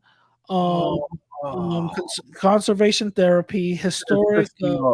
This is pissing me off. I said it's pissing me off. I'm not saying that you're lying. I can show you. It says safeguarding. No, I'm not saying you're lying. It's just that this is a thing where, and then the people say, "Oh, you're a Democrat. You're a Democrat." All black people. Again, this is YouTube. I don't want to get my channel banned. No, I feel you. I'm not saying no one should get help, no matter what your sexual orientation is, but in comparison to black people, you're going to give Joe Biden, the person that made a speech saying that racism exists. We don't want another George Floyd. We don't want another this. Can we get a police reform bill to protect black people? Nothing. Can we get reparations? Nothing. But now you want to give. Yo, I don't mean it just pisses me off. And my whole thing is that right, they're supposed to be black. Mostly black people lean Democrats. Mostly black people think Joe Biden is the shit. You know what I'm saying? So let me share it with you so you can see it. I don't know if you're showing it right now. It's on the. Let me see if it's on the private chat. I don't know. No, don't go to the private chat. Go in the bottom. Like when somebody's trying to come in. Yeah. I see it. Okay, so it says, today. Let me actually hold on. Let me blow it up. Okay, today to mark the Pride Month, President Biden will sign an executive order advancing equality for LGBTQ individuals and will welcome LGBTQ families, advocates, elected officials, and leaders to the White House for a reception. But also, this bill binds a historical progress that made LGBT. So up here, it also said that this executive order will be giving money to these, other states, and the states that they will be giving money to should be addressing housing discrimination legislation, attacking LGBTQ people, preventing so-called conversation therapy, basically, giving them therapy for so they won't delete themselves, safeguarding healthcare programs designed to prevent youth suicide. Well, there you go. I'm not going to say the word. Supporting LGBT children and families by launching new and active and protected foster youth to prevent homelessness, taking new addition steps and advancing LGBTQ qualities. This part right here, I think this is just salad talk or whatever the case is, but this is what the executive order is supposed to be doing. And apparently this executive order is supposed to be giving them, I think I saw the number here, like about 120 billion to these states, just so they could get these things done. So is this, I gotta research it. So is this something that's signed or is something that's is a proposal? Is it an executive order? That's active right now, or is it's going to be active. So it says fun on the fact sheet. President Biden signed historic executive order. Is executive order that's already signed. The money is the only thing that Congress is going to debate, and they're going to take a month to do that. But I got you. It's going to be between either 100 to 120 billion. Okay, I got you. Yeah. Thank you for sharing that. Thank you for sharing that. But that's the only thing. That's the only thing that I've seen. Based on your question, what is Biden doing for LGBT? That's what I've seen Biden doing for LGBT. But that's not a policy, though. Based on your question, I'll be wrong. You asked what policies. That's not a policy. That's pretty much an executive order. That's an order. No. You kind of did answer. Thank you for trying to save me, but like you proved me wrong because I'm thinking he just give lip service. An executive order is the same thing that I even tell Brad, like the thing I love about Trump, as stupid as corrupt as he is, he knows he's like, what can I do? He even does shit that he knows he's not supposed to do. Yeah. At least he signed an executive order. You know what? At least I can sign an executive order. If it gets shot down, guess what? Y'all can never say I didn't try to do it. And you want to hear the fucked up part about it? And this is something that I agree with you and Brandon about. The fucked up part about it is, look how easy and how quick. Oh, Pride Month? All right, I gotcha. Right? Yeah. Look at everything that he's giving them, right? What black folks got last year? Juneteenth became a federal holiday, bro. Yeah. But I'm waiting a couple of days. I want to know if we're going to get all these concessions, all these things during Juneteenth. If we do, then okay, you know what? They're calling it fair. I want to see an executive order put forth for black people. Oh, and this is what, okay, check this out. And I'm going to give you my proposal that might happen. All right? They might, and this is going to be fucked up, but I'm going to say it. What they might do is have a George Floyd month, and just as a remembrance of the struggles that black people faced in America. Oh, so symbolism. Basically, that's what I think is going to happen. Y'all guys are going to get symbolism, and LGBTQ people are going to get actual money. Exactly. And you know, you're absolutely right, because you know what? You're a student of history, and you know history is going to repeat itself, because we're not doing anything that changes the trajectory of them doing anything. You know what I'm saying? So the same thing is exactly. This is my thing, and I gotta go after this, but this is my thing. How come? Let's be honest. Black folks are sick and tired of the bullshit, bro. Black people are sick and tired of the oh yeah, we're gonna do this. Thank you. If it wasn't for you guys, I wouldn't be president. This and this and this and this and this. But always get the shit end of the stick. When are black people gonna be like, hey yo, this is enough, and fuck all of y'all. Yeah. We're gonna start doing our own thing, and let's see what happens. Yeah, but then to Brandon's point, now I get that. But then to Brandon's point, is like, okay, so let's run to the Republicans. No, fuck Republicans too, because Republicans haven't done that much. But that's the thing. Like, why would you run over? Now, I understand if Republicans were genuine in rolling out the red carpet. Hey, the Democrats are using and abuse you guys. Come over here. What are you going to give us? So people like Brandon and Dinas and other black conservatives will lie and say, well, hey, look. Trump say, what do you got to lose? A lot. Your party hates my black ass. One. Yeah. but do you at least think and see that, let's say historically, right? Mm-hmm. If black folks go to the right in numbers, don't you think that will tell the Democratic Party, hey, yo, we got to get these people back. Yes. And then collectively, you guys will be like, Well, let's have a real conversation. If you want us back to the Democratic Party, you want this and this and this and this and this, and I don't want no lip service. I want executive orders signed right now, just like the LGBT people got. Let's see what they say, because if they say, well, we got to think about it and all this other stuff, and Republicans say the same thing, you guys have leverage and be like, okay, hold up. Exactly. We got y'all here for 4 years, and y'all didn't promise us anything. We're just showing y'all how powerful we are. Now, what we're going to say is we're just stepping back and let's see how y'all handle it. But then again, that might hit y'all in the face. No, it won't backfire because it might, because remember, these Democrats are bringing in a lot of fucking immigrants, and so they might be like, yeah, y'all could just sit in the sidelines. But it's the thing. But this is how Republicans shoot themselves in the foot. So all the Republicans will say that the Democrats they're for open borders, and this is how you know Republicans. They tell you that they're racist without directly saying they're racist. Well, the Democrats want open borders because they know once they get here, right, they're gonna vote Democrat. Why would they vote Democrat? Because Democrats are openly inclusive and they're gonna help them.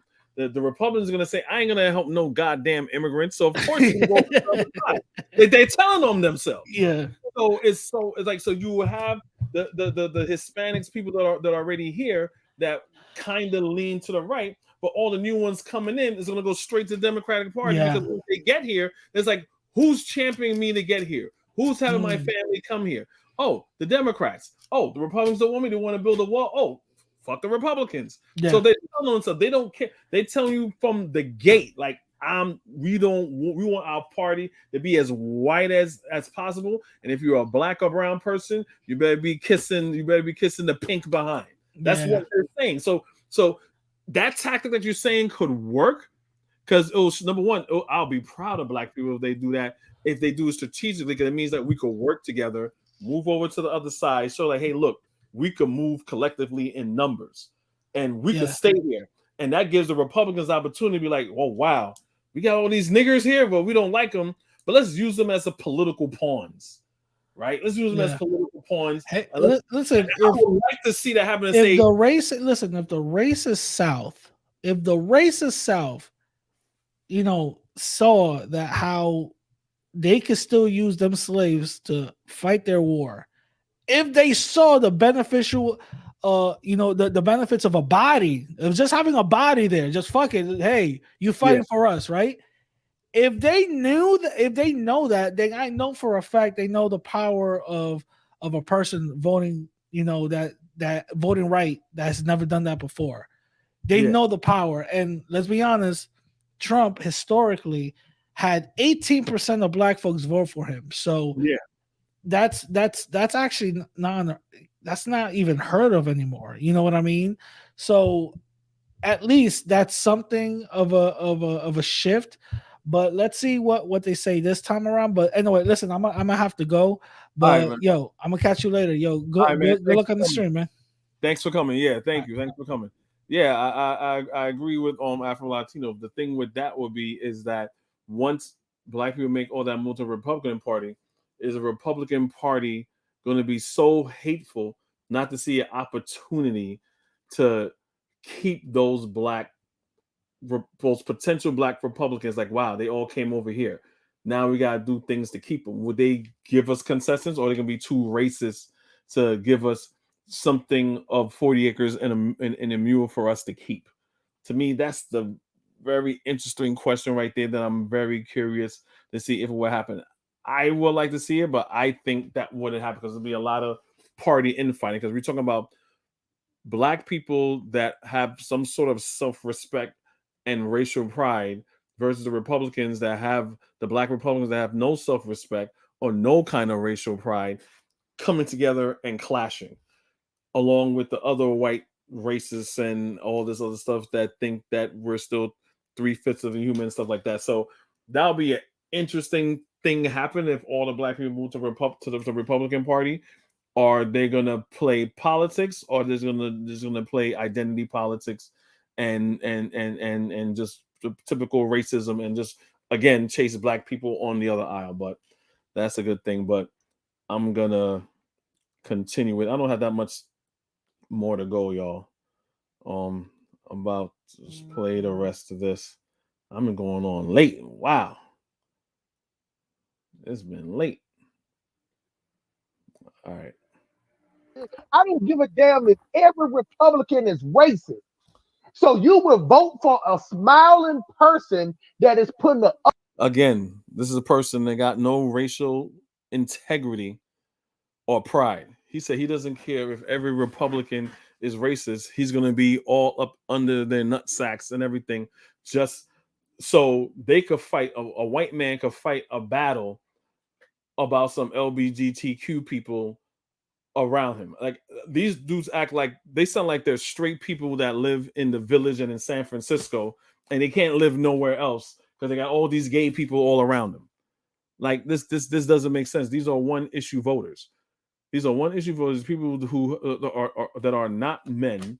You know what I'm saying? I don't like using the word homophobic because I don't think they're homophobic. I think they're just very weak, hateful individuals that could do something about their situation, but they choose not to do anything about their situation.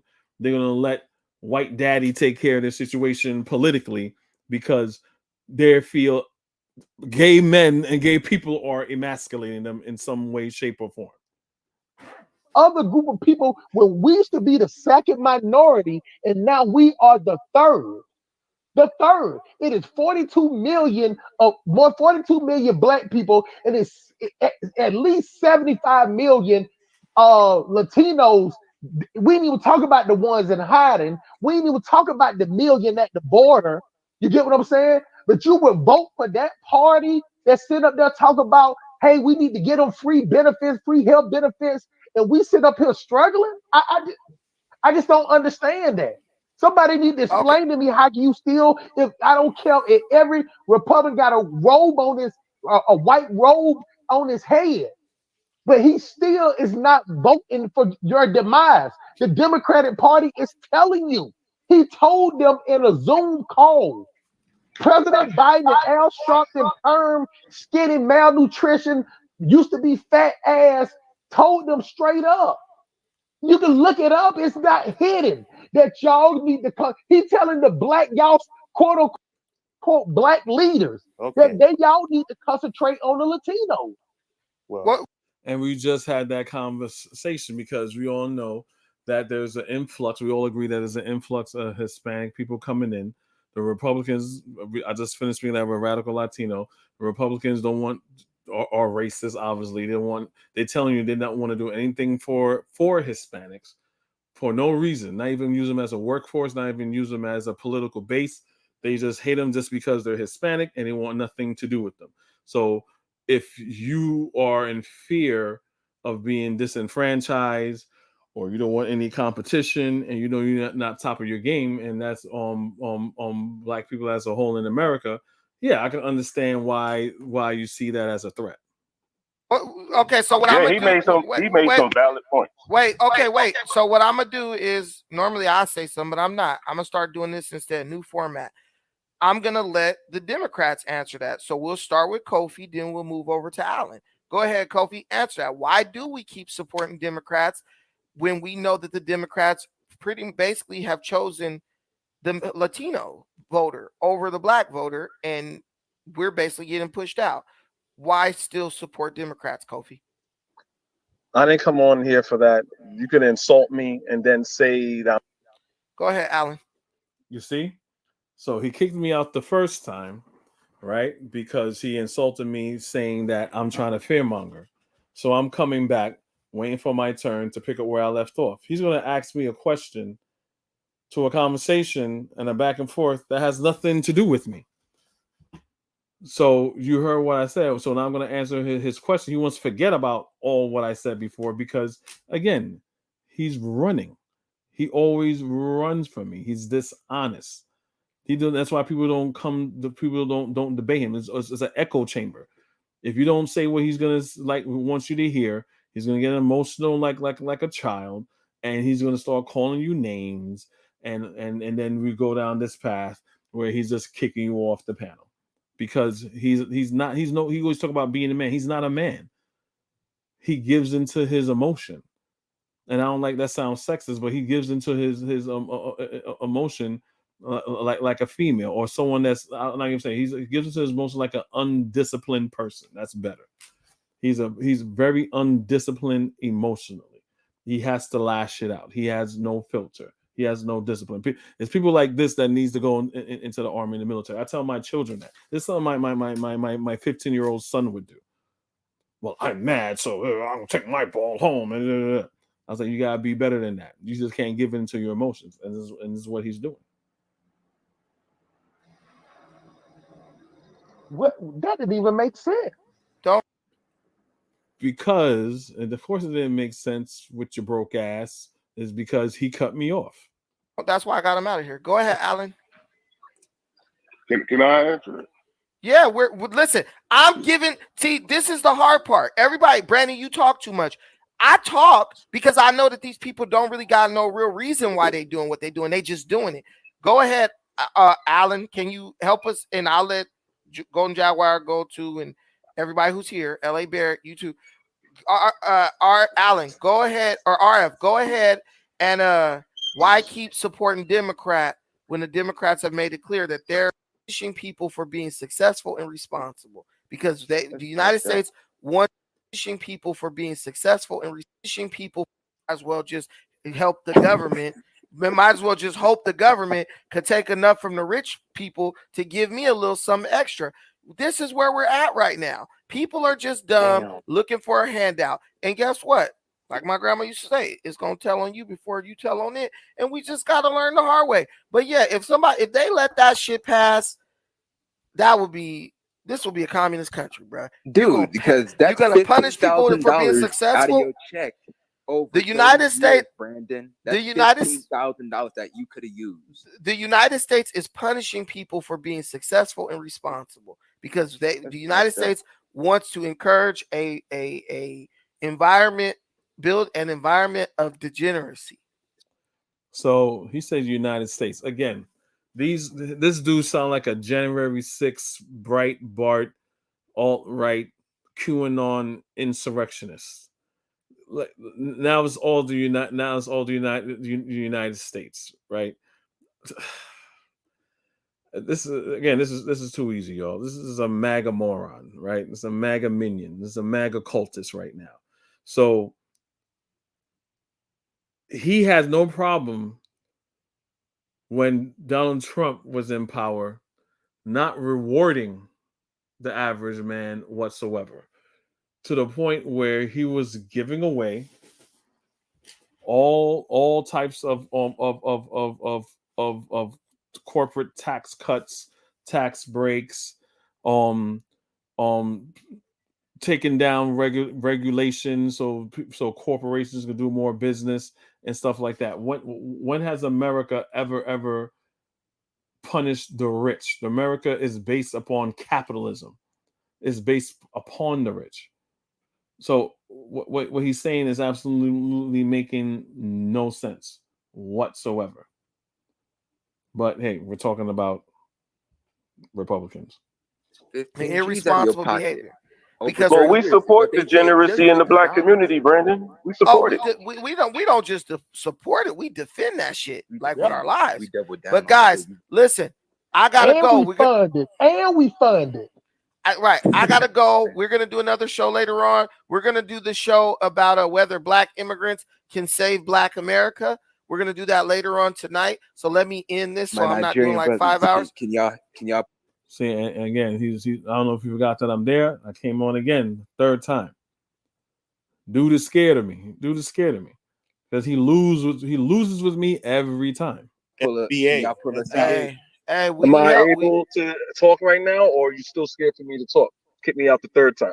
I'm again being very patient. I only had to take 1 minute just to clarify. All right, you got 1 minute. Hey, Brandon, before he go, is this the dude you owe me money? Is this the dude that said he voted for Joe Biden to stick it to Trump to be a fuck you for Trump? Is that the dude that said he voted for Biden as a fuck you to Trump? No, yes, I'm the dude that you owe money. Are you? Exactly. I'm the dude that your broke ass, false flossing ass owes money to, that lost a bet. I'm on his on channel. Dynasty's channel where you said that Trump never did a ban while he was in office. That's me, the dude you And he owe money didn't for say it money while he from. was in office. He said Yeah, it on the remember? campaign trail. You heard him? He said he didn't say it while he was in office. He said it on the campaign trail. That's why I did that video to show him that, hey, look, yes, the first one that I showed was the wrong one. That was the campaign trail. I showed y'all the video where he did a Muslim ban while he was in office. And that was the bet. He said that Trump only did that on the campaign trail. He never did a Muslim ban while in office, and I prove to you that he did one while in office. Again, you guys should check that video out. You know, I'm gonna show it again, right? Because you got a lot of people here, like, you know what I'm saying, that they live with their head up their ass and they hear what they want to hear, and they can't say that, oh, I didn't give them any information or anything like that to let them know how, you know, how are they wrong. So I'm gonna show them how they're wrong. Here is it right here. This right here is the title. Coming for FBA Trump bird. Some police pay what you owe. Go on my channel is right there. Right here. Right? 7 months ago. That's how long this dude's been ducking me. 7 months ago. 7 months ago. That's how long it's been. Y'all can see this video, and I'll show you where he owes me. That's where he owes me money. And even like, it's not even really about the money. It's about just admitting that you're wrong. These dudes pretend to be men and they ain't men. So bring this home.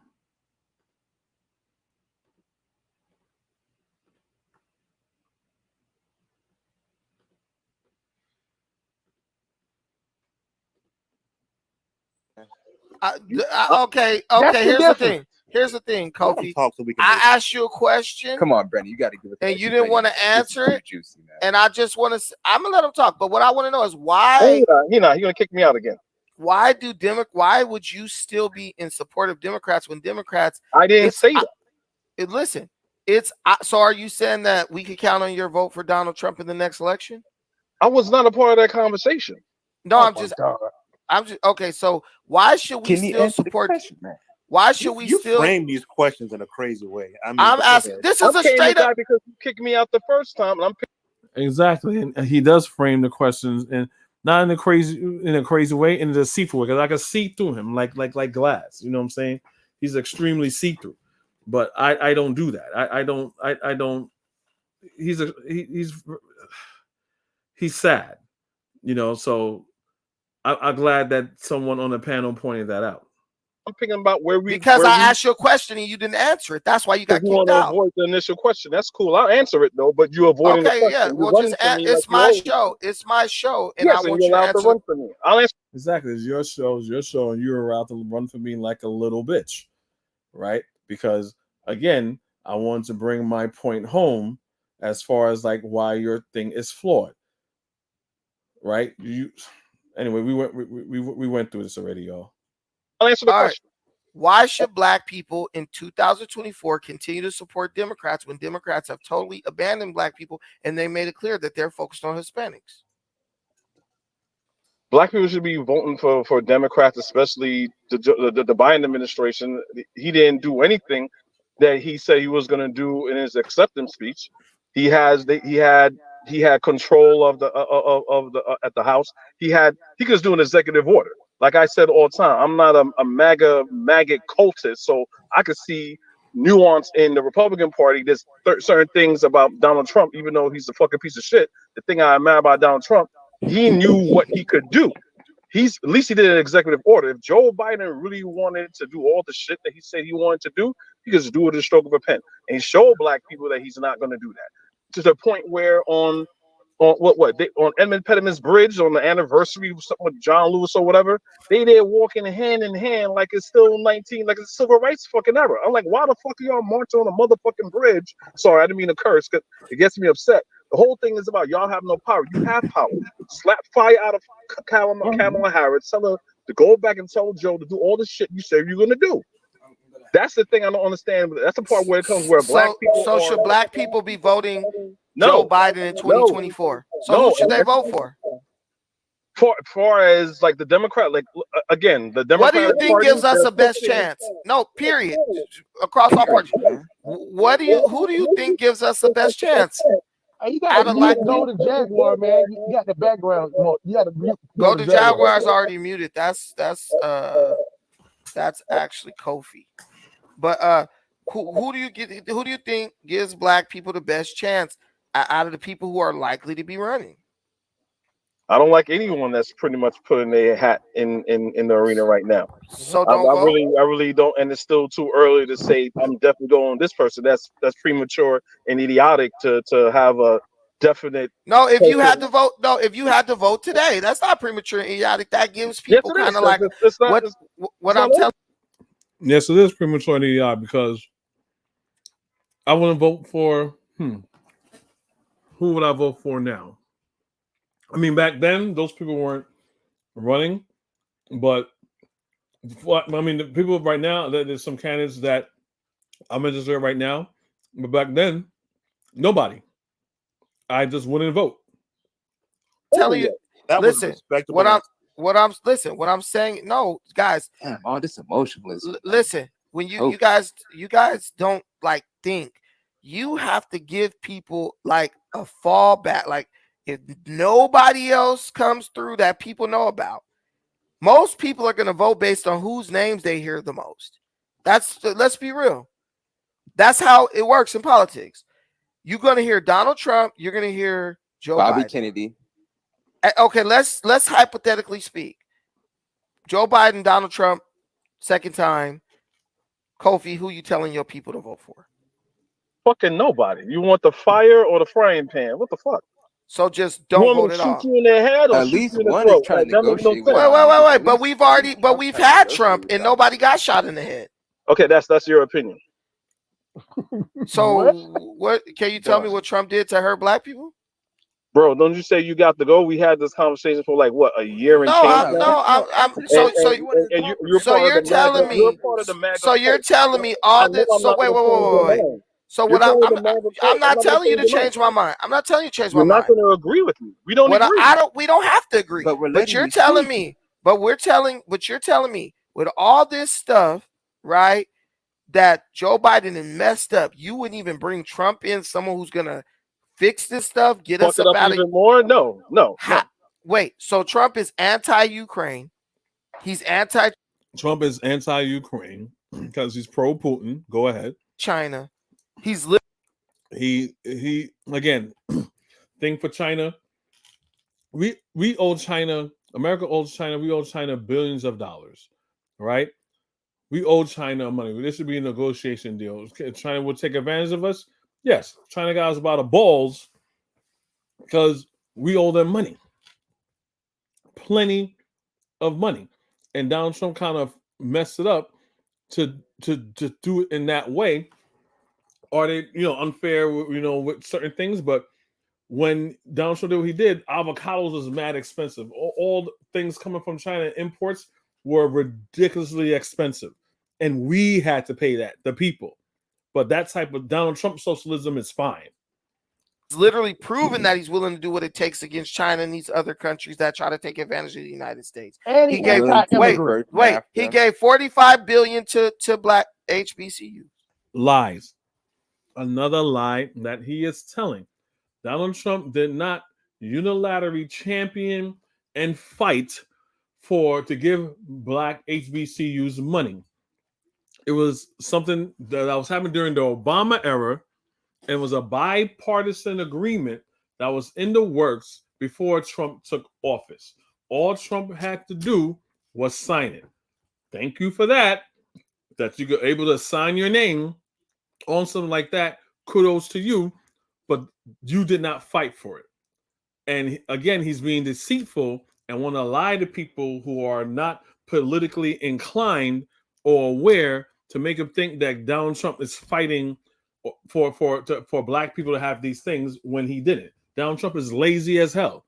He doesn't even read his press briefings unless if it's longer than 2 pages.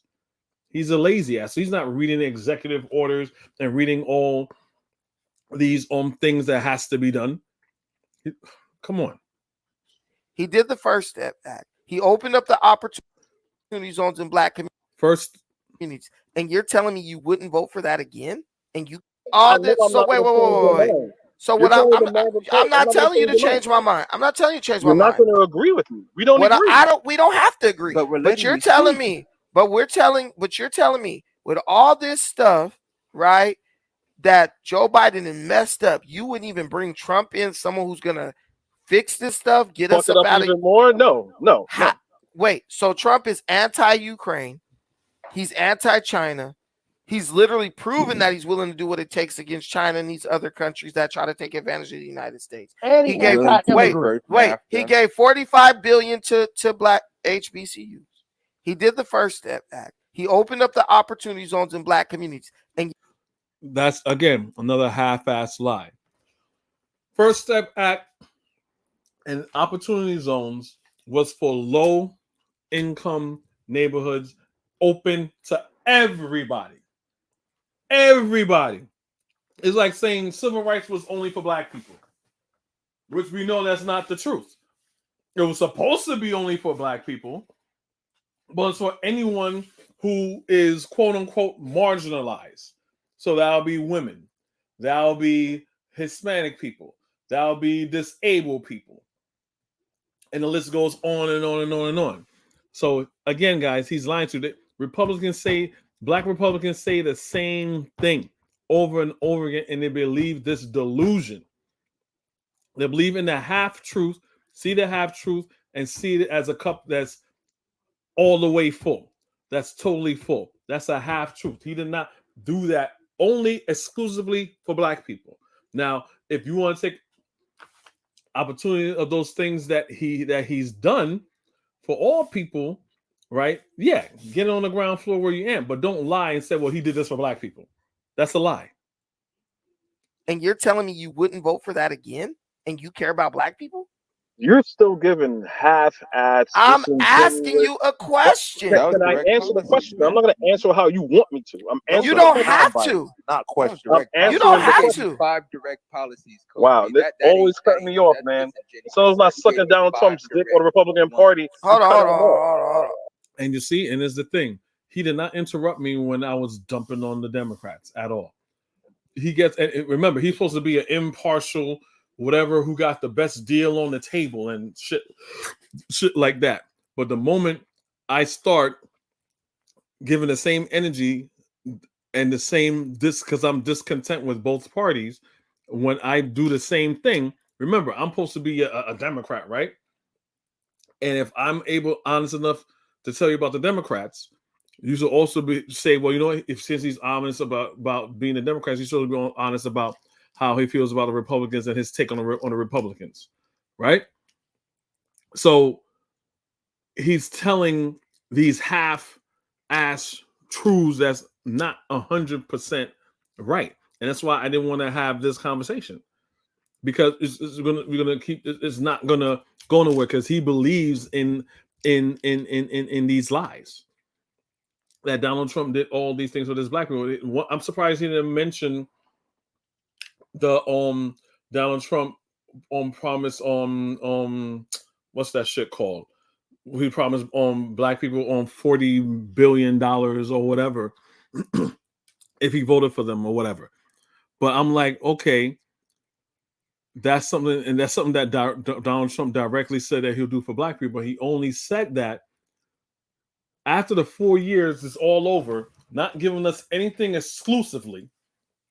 Only thing he gave to us exclusively was not even really exclusive, was a bipartisan agreement for HBCUs. Everything else was just for everybody, low-income people or anyone who qualifies for it. It wasn't exclusive for black people. But now the only thing he's going to give exclusive for black people is the gold package, whatever, for Black America after 4 years of not doing shit for black people.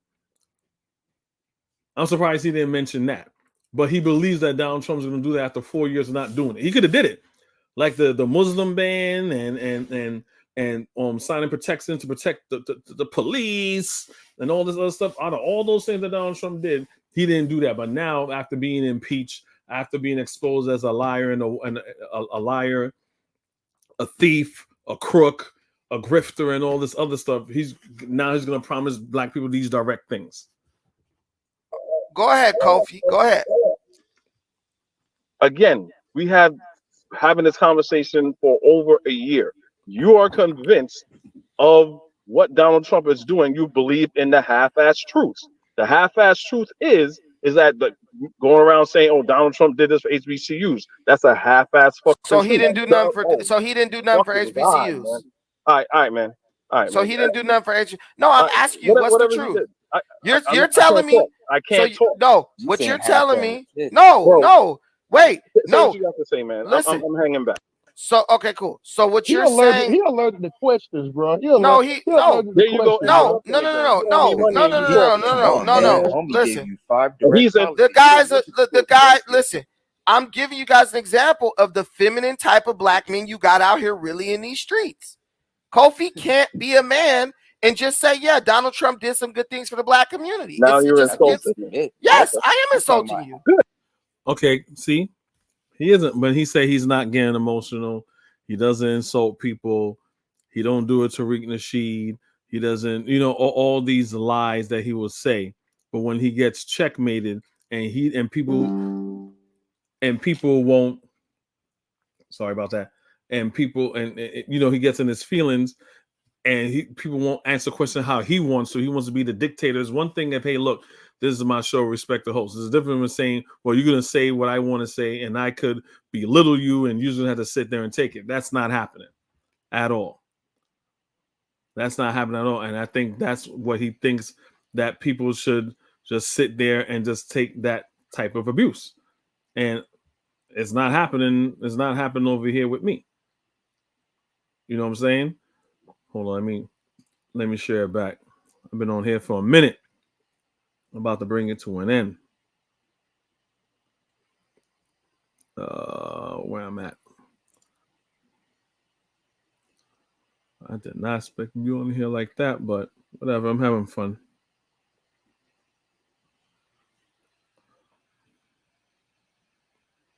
Good. I'm not. You're insulting yourself. Democrats. Wait, hold on, real deal. Hold on.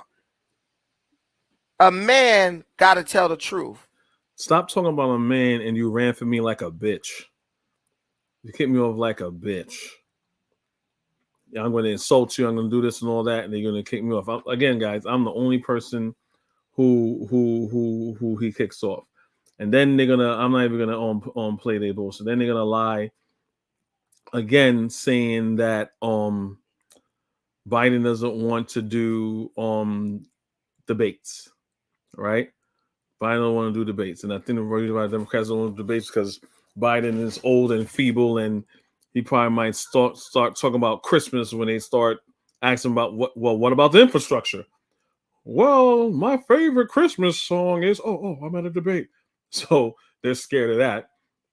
But what they're not telling you is that the GOP, for the longest time, didn't want to do any type of debates at all whatsoever, right? And I'm going to go out on a limb and say that they knew that already, right? So this is from The Atlantic, the end of presidential debates. Right here, the only consistent with the pro-Trump rights myth and legends will be able to decipher the Republican National Committee's latest decision.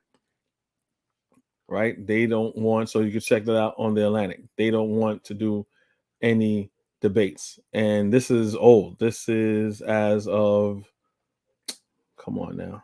I hate when they do this. Where is it? Yeah. April 18th, 2022. Right? That's a year ago. This is a year ago that they didn't want to do that. And there's many other articles pretty much saying the same thing. Right? So again, they only report on things that is that will make their party look good and the other party looks bad. I don't do that. I don't do that here because I'm not partisan like them, right? But here's another one, right? So Trump suggests boycotts of the 2024 GOP debate by the Independent, right? So what are they talking about? Saying it's the Democrats. They're probably just taking the Trump lead. Trump suggests boycott of 2024 GOP debate as Democrats skip them altogether. Right? So the Democrats and the Republicans are doing it, but the Republicans took the lead. Right? Let me see what they got to say. If this is pertaining, I don't know if this is pertaining it or is something totally different.